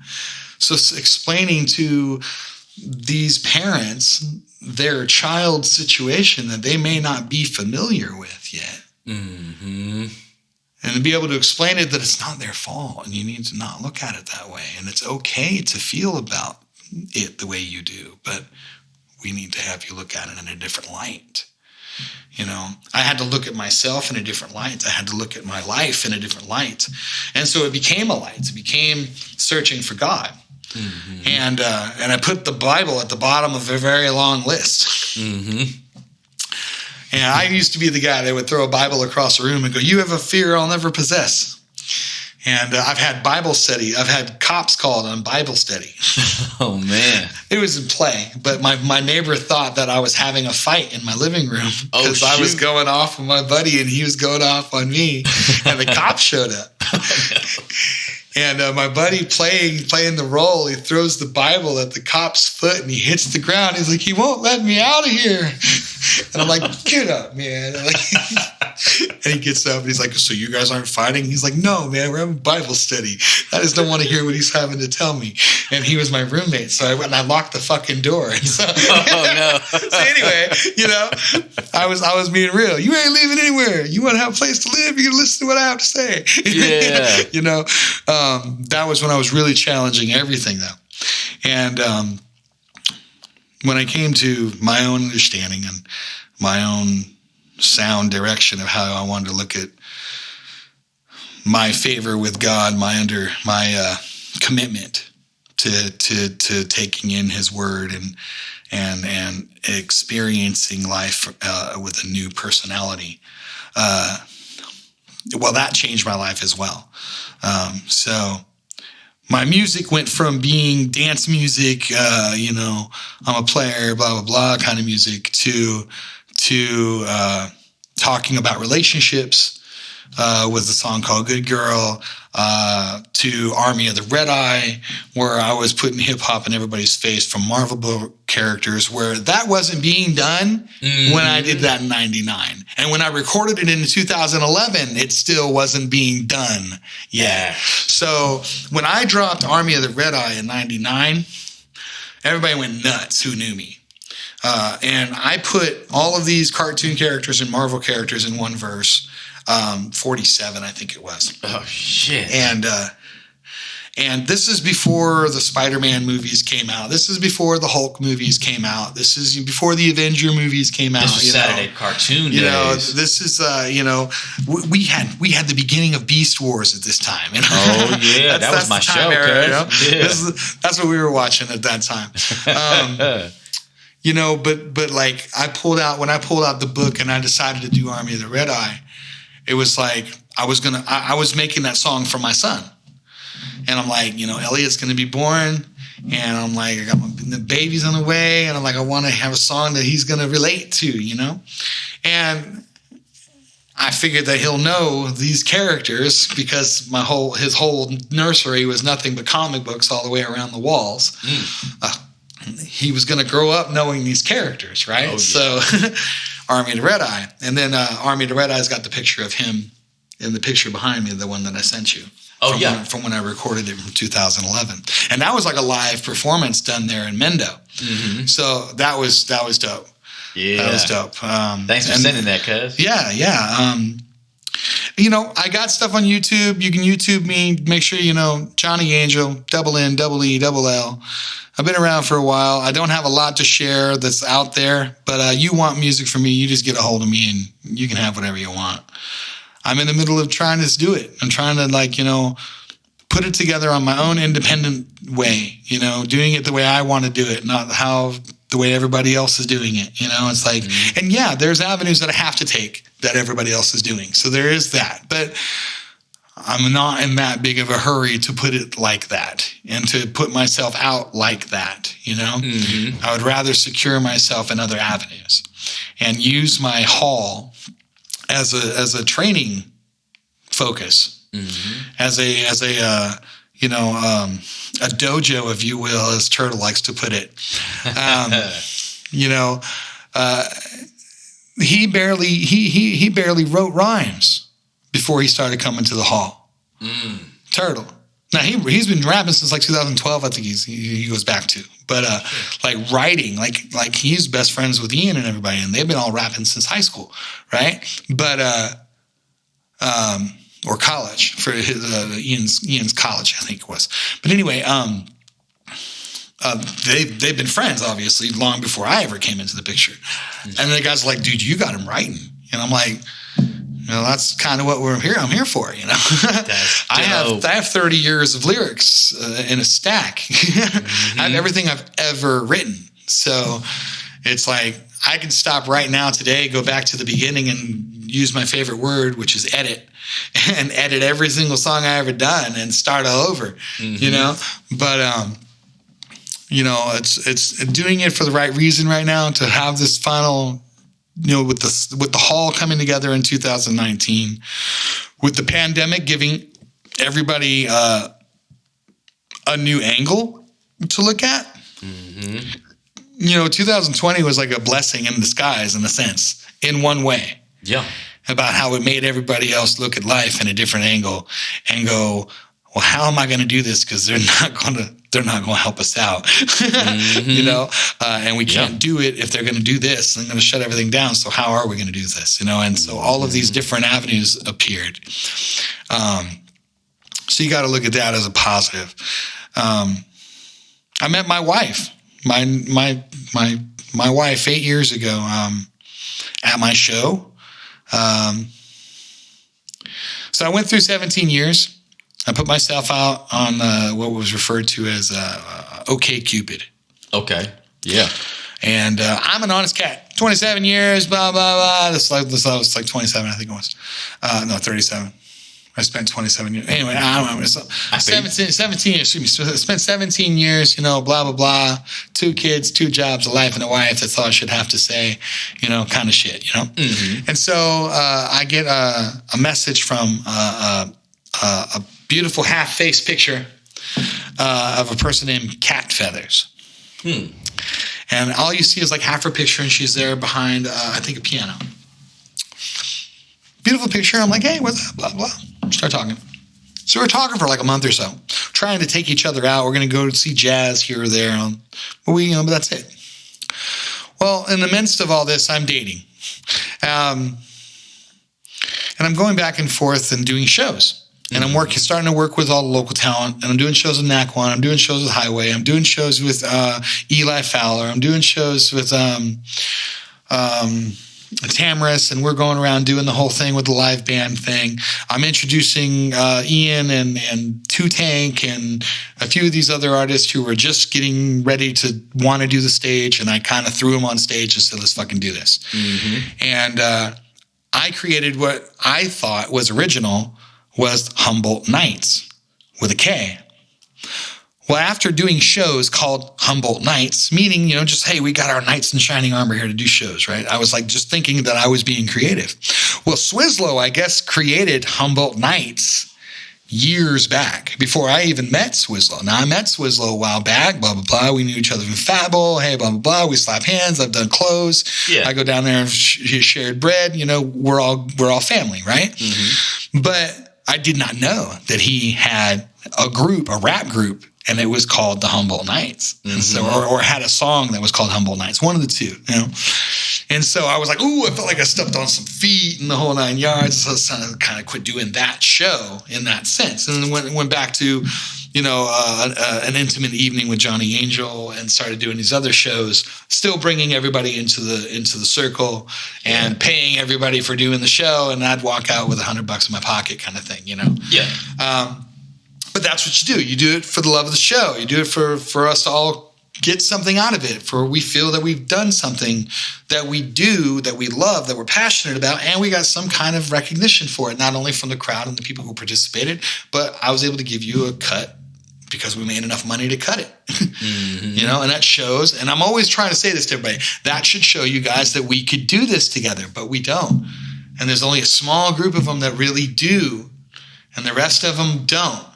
And so it's like, it's really hard for me sometimes when I try so hard to pull us all together and we still want to stay in our little cliques. Mm-hmm. So the ciphers are wonderful because it breaks the cliques. Yeah. And we're all able to jump in. So shout out to Fatbol, shout out to NAC1. Yeah. Holding it down, man. It's shout out to Sequoia Falk.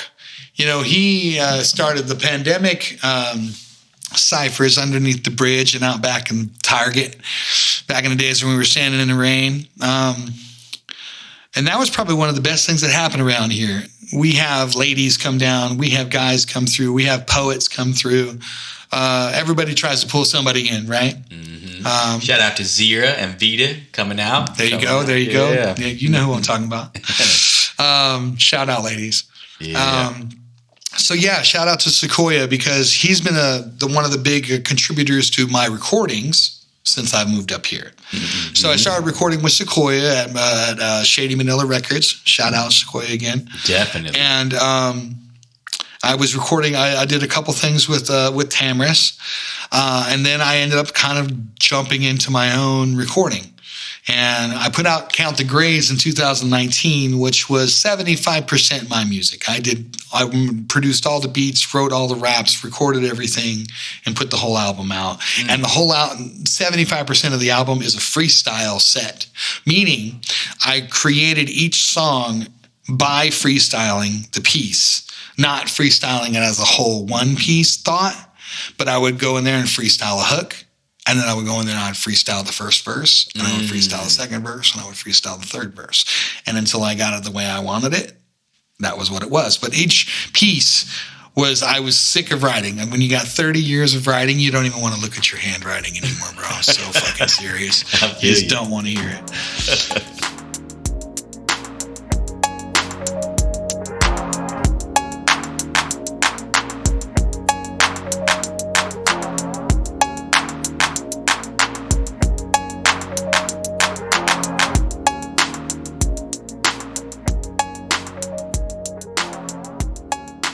With becoming familiar with the rappers and the artists who are out here, I started hanging out with comedians, and I started hanging out with rappers, and I started hanging out with poets. Ian's one of the best poets I've ever heard. Shout out to Ruffian. Yeah. Humboldt Ruffian. And wordsmith on another level, man. He really is. He really is, you know. And I always feel like I'm always trying to butter these guys up a little more than they give themselves credit for, because I've been rapping for a while, and I've heard many artists, and a lot of them, like, really, you know, they didn't need to be up on stage. Somebody just gave them their time, you know, and that's good. And again, like I said, you know, they got the guy wearing a helmet, you got the guy up there who's not. So right, we're all doing the same show. But see, some of us take that show a little bit more personal. And so it's what they give with their performance that make the difference in the type of caliber that's delivered. Talk about it, cuz, yeah. You know, we can all talk about the Humboldt culture, or the weed culture, or the, you know, how much money, or the cars, or, you know, we can all relate in some way with that, because that's the way mainstream music puts rap in that category, or hip hop in that category. And then there's a handful of us artists who are trying so hard to break out and identify with those few artists who have made those differences and have shown a conscious level of experience behind their lyrics. You know, I was inspired by Chip Fu, you know, like what I considered one of the best in the game. You know, I was inspired by KRS-One, one of the best in the game, you know. So those, you know, everybody they're inspired by Tupac, or they're inspired by Biggie, or they're inspired by Eminem. You know, these are icons that have fueled a viewpoint of hip hop, and every one of them have a different spotlight. Some of them get more than they deserve. Some of them don't get what they deserve at all. But that's the game, right? Yeah. Is to be able to go and walk into a room like myself, who has no following, who has no big number roll turnover, nothing to that effect, can walk up on stage and look like the big fat guy who looks like Santa Claus. And when I open my mouth and start rapping or start singing, the entire demeanor of the room changes. When you focus on your music making that kind of a deliverance, that's when you separate yourself from G music, or I want to talk about money and hoes, you know, or, you know. Yeah. When artists started chopping, it changed the game. You know, when Highway started chopping, he changed his game. He showed everybody that I'm over here, y'all. You know, I got my own lane over here, you know. Mm-hmm. Me being one of 3 people around here who do singing and rapping, I have my own lane that I choose to be that big fish in the small pond. I like that. I don't like competing with everybody. I don't like sitting here trying to tell you that I'm better than you are because we want to battle. I don't like battling. Now, expressional rapping, I'll tell you how much better I am in all day. But, you know, it's like, it's a hip-hop conversation, you know? Mm-hmm. It's like talking shit to your homie. You know, you can say it to him because you're his homie. Mm-hmm. And anybody who, like, gets out of, like, oh, he shouldn't have said that. Well, maybe you don't know him as well as I do. Right. You know? And I'm just a real motherfucker when it comes down to it. You know, when you do it for the love of it, not for the recognition of it, when you do it for the passion of showing the skill level instead of, like, I'm a flashy person. I love clothes. I'm a clothes whore. I can't say that I'm not, okay? But I don't drive some fancy car, and I don't have all these credit cards. You don't see jewelry on me. You know, I don't have that kind of hip-hop life. And even if I had money, I wouldn't have that kind of a hip-hop life. Because to me, that's the problem with hip-hop. Is that it's still trying to outfloss, excuse the expression, the white man, right? Mm-hmm. It's trying to show you that we can compete like that, in that level, trying to elbow its way through, you know? Mm-hmm. Snoop Dogg taking over, getting all of these new guys, the old guys together. Yeah. And a couple new guys too, right? And reintroducing the G-Rap to the world. I don't know how I feel about that. You see that, man? The death row inmates, wasn't it? Corrupting Daz and Lady of Rage. And that's exactly what I'm talking about. And it's like, I don't know how I feel about that. There's a piece of me that goes, yeah, you know?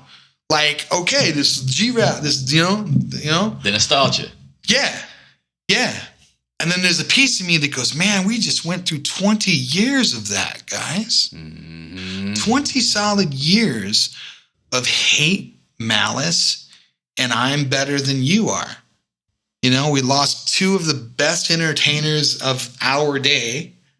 Okay, and not to mention all of the others who we have lost. Okay, who everybody just seems to forget about. Right. You know, and it's like, you're still making music over here saying you're going to represent your hood and throw your signs up. And I was listening to it this morning. And my wife's like, what are you listening to? Like, that's exactly what I'm saying. You know? And yeah, it had that sound. And yeah, it was the Snoop Dogg. And yeah, it was Dre. And it also had Method Man and Nas. And, you know, and Ice Cube, all shit, right? Mm-hmm. And I went and I was like, and I turned it off. And I was like, I get to start this all over again. See, when I was teaching dance, parents didn't want their kids to learn how to dance because hip-hop had such a bad name, and it was all sex, and it was all this, that, and all that. Mm-hmm. I'm like, I'm teaching kids how to dance. I'm not teaching them how to freak. Right. You know, I'm not out here doing the butt. You know, we're not doing that. You know? I'm teaching kids how to dance, you know, how to fall in love with rhythm and timing, how to understand choreography, you know. And when you say these big words to people, they get, you know. Yeah. The art is too much for them, man. The art is too much, you know, exactly. And so I argued with parents for years, all the time. And so for me to be doing this 30 years later, still haven't made a monetary gain, you know, in the hip hop world, well, if you're not making money, you can't say shit. Right. And I'm like, no. Mm-hmm. How about have you been able to stick to anything in your life that didn't have a monetary gain connected to it? Boom. That's a bar right there. When you choose God over your life, That's a big decision, and that's a big undertaking, and that's a huge responsibility of understanding. When you choose your family over career, that's a huge undertaking, a huge understanding, a huge responsibility. Mm-hmm. When you choose your education over career, it's the same. And it seems that that's all I've ever done is I've tried to like make the best situation, to choose the best direction to go in the situation that I was given. Mm-hmm. From losing my mother to graduating high school to 11 years in college to 17-year lost marriage. But I still have a relationship with my ex-wife. I still have both of my sons in my life who end every phone call with, "I love you, Dad." Mm-hmm.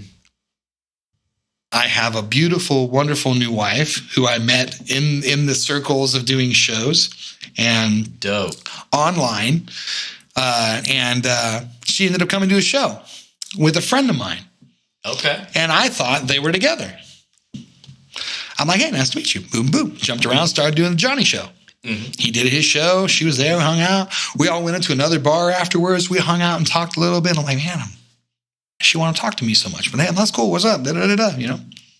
Next morning, I get a message on OkCupid from Cat Feathers. "Had a great time with you and Robo last night." Shout out to Robo. Strictly revolutionary. Yeah, Jason Robo, you talking about? Robo. Oh, yeah, definitely revolutionary, man. He introduced my wife to me. Oh, that's dope. Oh, you must have been at the comedy show or something. Well, we did a comedy show. We did a hip-hop comedy show at the Siren Song. And this is October 2014. Mm-hmm. And so that's where I met my wife physically for the first time. And she got to help me the next day, blah, blah, blah. 7 days later, we're hanging out. 10 days later, I'm pretty much dating her. And we've been together now going on 9 years. Dope.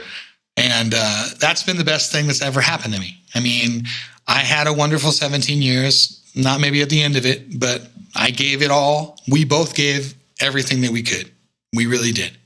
And then we ended up realizing it was just toxic and we were being this way because this is the way we were at that time in our lives. Mm-hmm. And that separation was better for both of us, in a sense.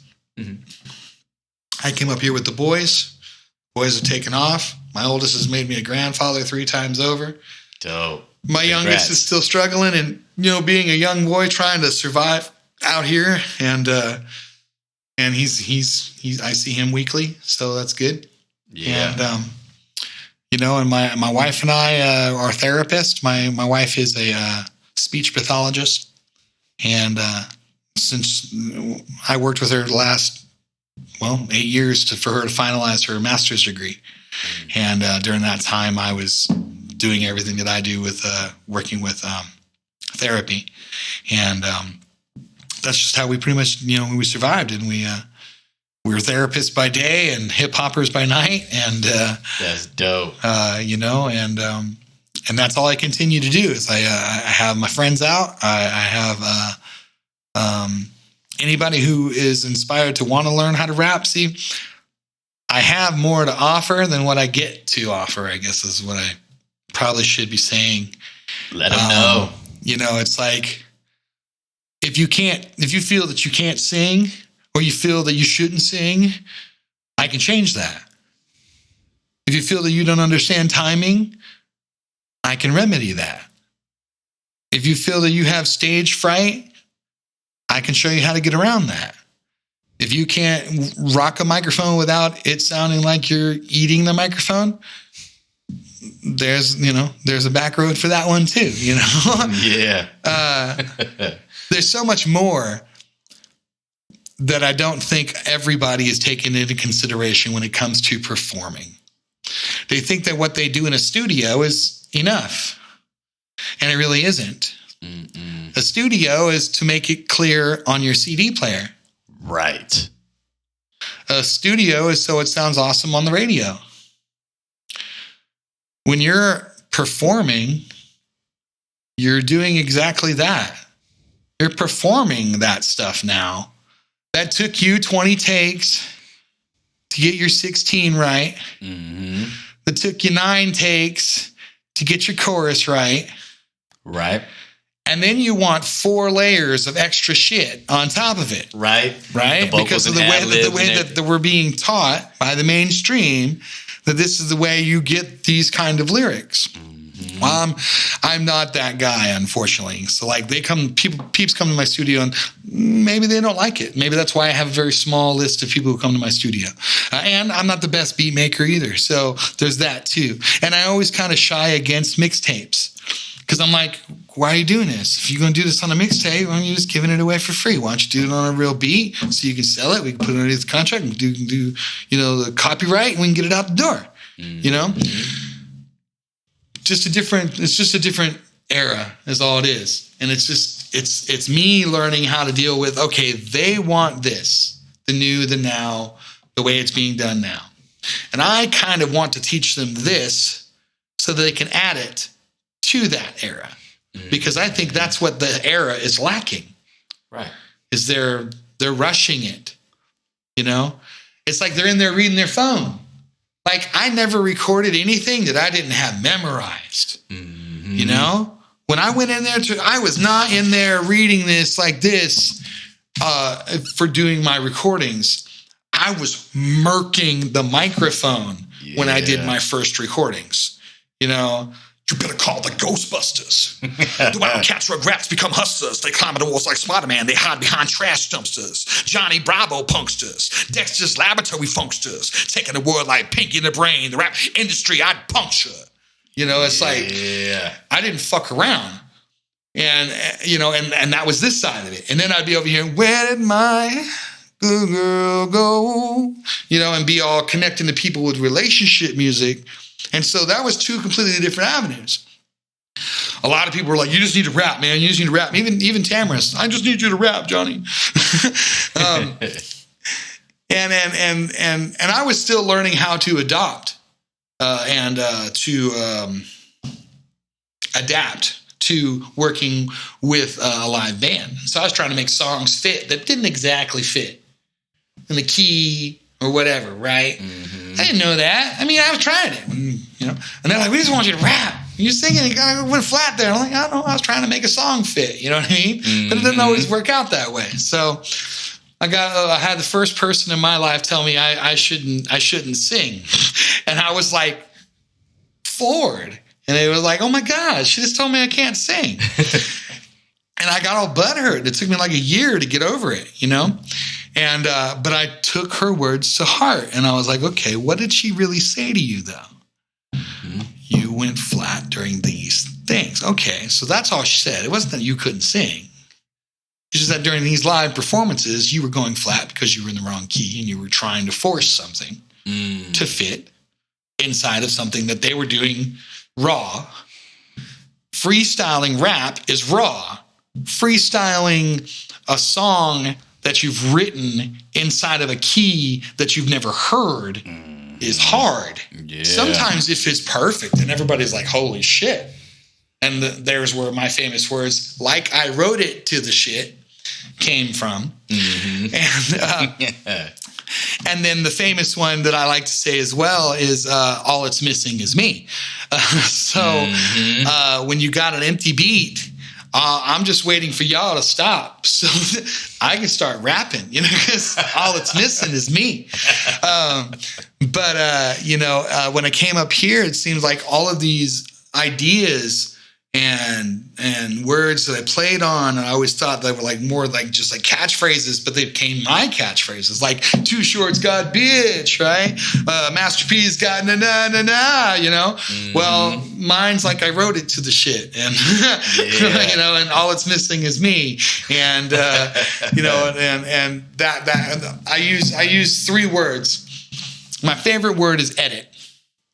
Because every single thing we've ever taken on, endured, had to understand has went through an editing process. Because of that editing process, it's all dealt with how we have learned to overcome the perceptions that we've been given through that edited process, okay? Mm-hmm. That perception is how we learn to endure in this life. So no matter if you believe in God or not, your perception of what you choose to believe in is the reason that you're where you are in your life. Now, if you're not where you want to be, you need to edit your perception and endure. That's a bar, man. That's some knowledge you're kicking, Johnnee Angell. Man. You know, that's a blessing you came through and did it like that, man. Well, thank you, man. You know, it's like, this is the first time I've kind of got to tell my story like this, you know. I always try to throw it in between shit here and there in the studio, you know, and I get a little long-winded sometimes, and every once in a while, Mikey will push record. He'll be over here on his phone pushing record, and got you. We got it recorded. And there's where like the Hall of Just Is really kind of came from, was like, it was the side stuff that got recorded. I always put that side stuff in the songs. So you hear the laughing, or you hear the moment, you know, and somebody said something stupid, or, you know, whatever. Yeah, I try to keep that inside of a song, and then add that to the whole ambiance of what I put together. So that's clean. The Hall of Just Is, you know, is like, it is what it is. It's whatever we can make it, and I'm not trying to be like them. You know, I'm not trying to the Hall of Justice. You know, I'm not trying to steal that, you know. It was a play on words that fit rather nice because of Army of the Red Eye and because of our world of you know, addiction to DC and to Marvel Comics, you know. We all want a superhero, you know, and if we don't, we're being anti-superhero. So it's like you're doing either or. Some folks want that too. Right? You know, so it's like you're either one or the other, you know. It's like you're either wanting somebody to save us from all of this, you know, and you're really kind of tired of it. And there's where a lot of people like really pull into like God more than anything else, because, I mean, there's only a handful of things that were said scripturally that you really want to fight over. Right. The rest of it is just kind of like going, doesn't that sound better? Doesn't that sound fair?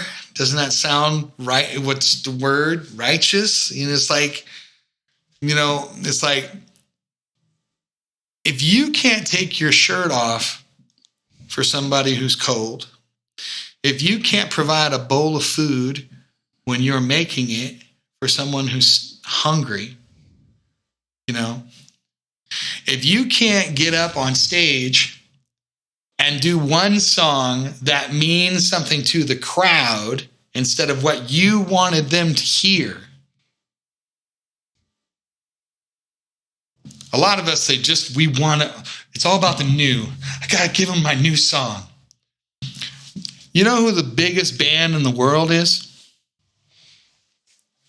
The Eagles. The biggest band in the world is the Eagles. They've outsold every fucking person. And they've been around for longer than most groups. Okay, yes, so they have that. But why? Because of Hotel California. Right. Not only Hotel, but they're still singing Hotel California. To this day. To this day. To this day, I rock Army of the Red Eye. To this day, I rock Good Girl, which is about my first marriage.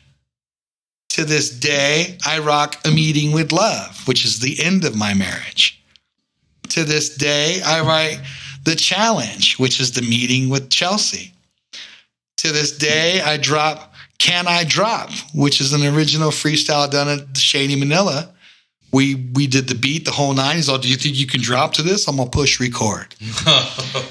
And I told him how Chelsea and I met in that song.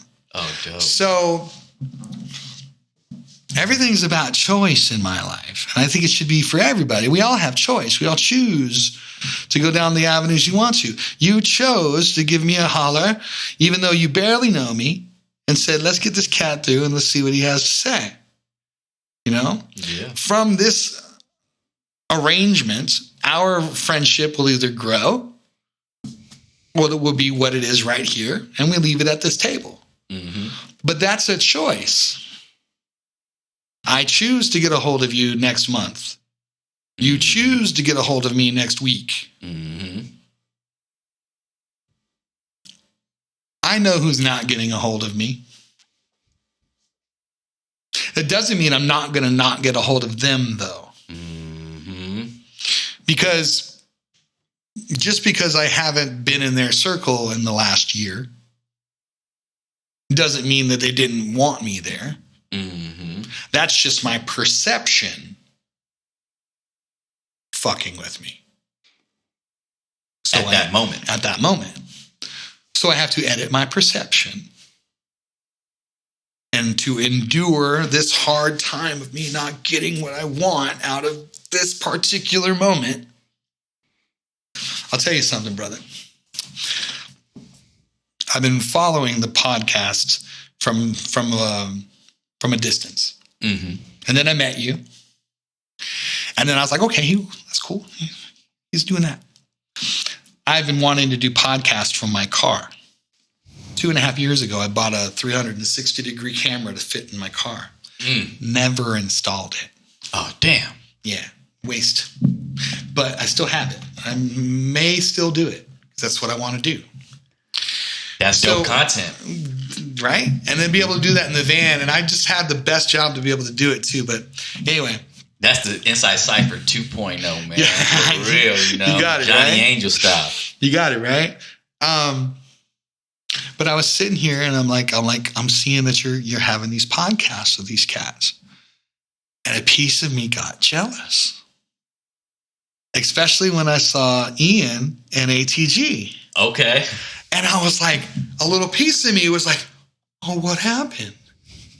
Why am I not in this circle? Well, hell, da-da-da-da-da. And my mind started giving me that poor me. Oh, nobody cares about Johnnee, you know? And I had to edit, and I was talking with my wife, who's the best. My wife is just the best to talk to. She understands my bipolar ass, one, just because that's our line of work. But two, just like I said, I'm an honest cat, and I speak from the hip and to the point of what I'm trying to say usually, you know? Mm-hmm. And so I was like, but he don't know me. Why would he invite me? He don't know me. I'm like, he's seen me a couple times. Like, he wasn't able to make it to the show. That's the way that worked out. And I had to talk myself into this. It's okay, Johnnee, that you haven't been invited to the show yet. The following week, you reached out to me. So I believe firmly in Jehovah God, but I also believe in laws of attraction. Mm-hmm. And I understand how when things are supposed to happen, they do. You're always where you're supposed to be. Mm-hmm. And you're always learning what you're supposed to be learning at that moment in your life. And until you can recognize that, you can't move forward. So I thank you, my brother, for the invite. Of course. For being able to share my story and my little twisted jigsaw puzzle of what's Johnnee Angell. I'm not like everybody else. And I want to give that organic, eclectic uniqueness to any artist who thinks they can step up to the plate. Because I've named off the good ones in town, not to say that there aren't others. I'm not going to sit here and name off everybody that I know in hip hop, but we all know who we all hang out with and why. Mm-hmm. Because we're improving ourselves by the sharing. We are encouraging ourselves that we are doing what's right. Mm-hmm. For the culture, for ourselves, to be in these circles, like a person who chooses to go to AA because they're an alcoholic. When we go to ciphers on Wednesdays and on Fridays, we're there to regain what we lose of ourselves having to do the 9 to 5. having to compete with the Joneses. If I had to battle people every day, I wouldn't be doing this. I'd do it a couple times. I have no problem talking shit. Oh, believe me. I got what I refer to as my roll of toilet paper. You don't say anything around me that I didn't take in. Yeah. You know, but if that's why I was doing this, I don't see the reason for doing it. If all it is it's like the kid in class who capped, made fun of the teacher, talked shit to everybody who was in class, always had to have the last word, who was an absolute jerk to the teacher for no reason, just because he wanted to be, could be, because she couldn't do anything about it. That's hip hop right now. Mm-hmm. When Grandmaster Flash and Melly Mel dropped the message, broken glass everywhere, okay? They were educating us on the streets and their observations of how hard it was to survive in that element. Mm-hmm. Our generation, and I'm a person who takes medication, okay? I'm a person who's bipolar. So I can slide into this, I want to talk about myself dying.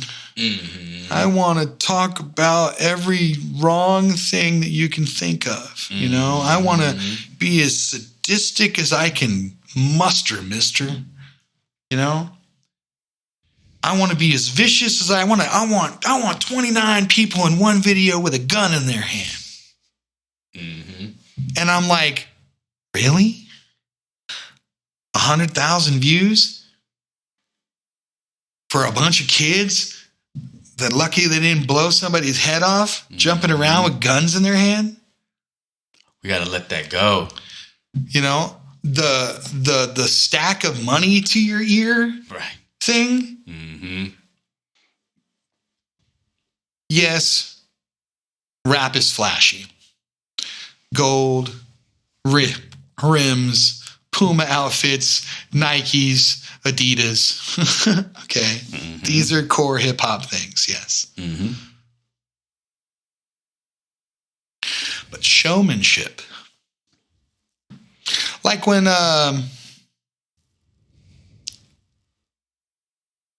LL Cool J and Kool Moe Dee got into it. Kool Moe Dee knocked LL out. Mm-hmm. And why? Because he disrespected his stage. He did not hold reference, even though LL was raw. Mm-hmm. He was who he was at that time, and he felt like I'm gonna. But what Kool Moe Dee stood for in that neighborhood at that time in his life was like, no, you don't disrespect me in that way. We are saving the hood from itself. And we don't need you coming in here saying that you're going to, farmers market it out, you know? So, and again, I'm a kid taking in this understanding young and going, so this is all over street stuff, and this is all over drugs, and this is all over pimps and whores and oh, that's cool. There's that element over here. Oh, that's cool. It's all bad. It's all these bad things. And then there's the other side of it that was all flashy, and it was all dancing, and it was all, girls, and it was all, the showman of it. Mm-hmm. And how I kind of stood in the middle for a long time, because I was a dancer who became a rapper, who became a singer, who became a spiritual guy. I keep hitting that microphone. Sorry. You good, guys? Who became all of these things that was the farthest from what mainstream viewed hip hop as. Mm-hmm. And so I've always just kind of had my own lane. And when I started rapping about God again, I was over here in this lane where everybody out here was talking the culture, and they're They're talking about weed and blah, blah, blah, which is fine. I have my weed songs too, I could have been part of, doing more work with Tube Steak or Rhyme Related or Mendo Dope and all those guys and Smokin' Joe and all those cats who were doing it down in the Mendo circuit.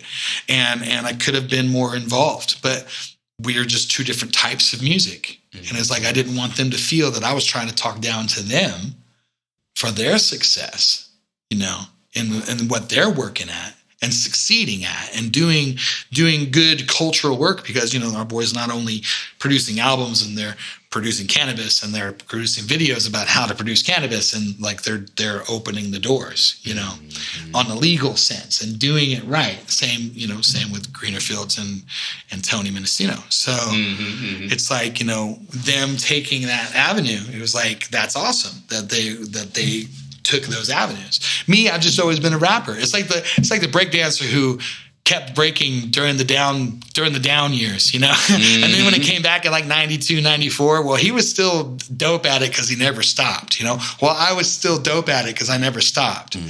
I got buddies, Straight Gone. They do a bunch of music. They put out, they used to go and tour in the whole nine and had have a great story, right? Mm-hmm.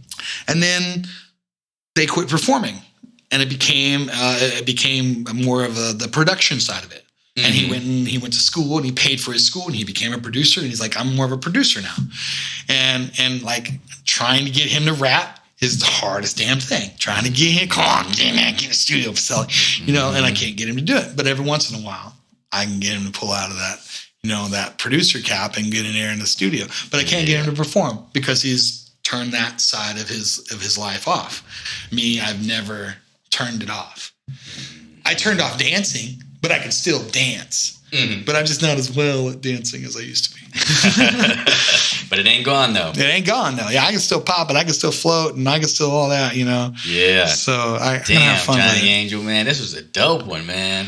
So yeah, a good, nice afternoon on this, and this is a great idea that you got going on here. Thank you, I definitely want you to come out and check out the studio. And it just is. You got it, man. Definitely. And from this day forward will be what we choose to make of our relationship. Mm-hmm. So that's dope. Yeah, man. It was dope that you told this whole story, man. I'm so blessed to have you tell this, man. Well, I have done my best to inspire everybody who I ever met. So anybody who knows me, they know where I stand. So that's what's up. Doors are always open. Phone's mostly answered. And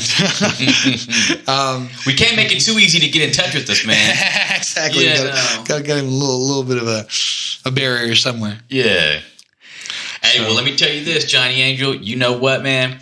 You're always welcome on this pod, so at a future point in time, whether it's you dropping music, whether you're working with somebody else you're collaborating with and y'all are about to drop some music, you know what I'm saying? Let me know, because y'all can come back. You're definitely welcome. I think I'll definitely do that when Mikey and I decide to put out the albums. I think I'll have Mikey come through. That's what's up. I'd love to get him on. Definitely. Yeah. So, we got that. And that's all, future stuff still to look forward to. So, again, Johnnee Angell, NNEELL, all for the YouTube. And, it's Johnnee Angell for booking on the Instagram. You can see all my freestyles. Got a couple videos out, nothing big. Shouts out to Straight Gone, shouts out to DLS, shouts out to Shady Manila, shouts out to Tamris. Much love out there. Yeah, much love to you, Johnny. Hey, I appreciate you, brother. Back at you, cuz.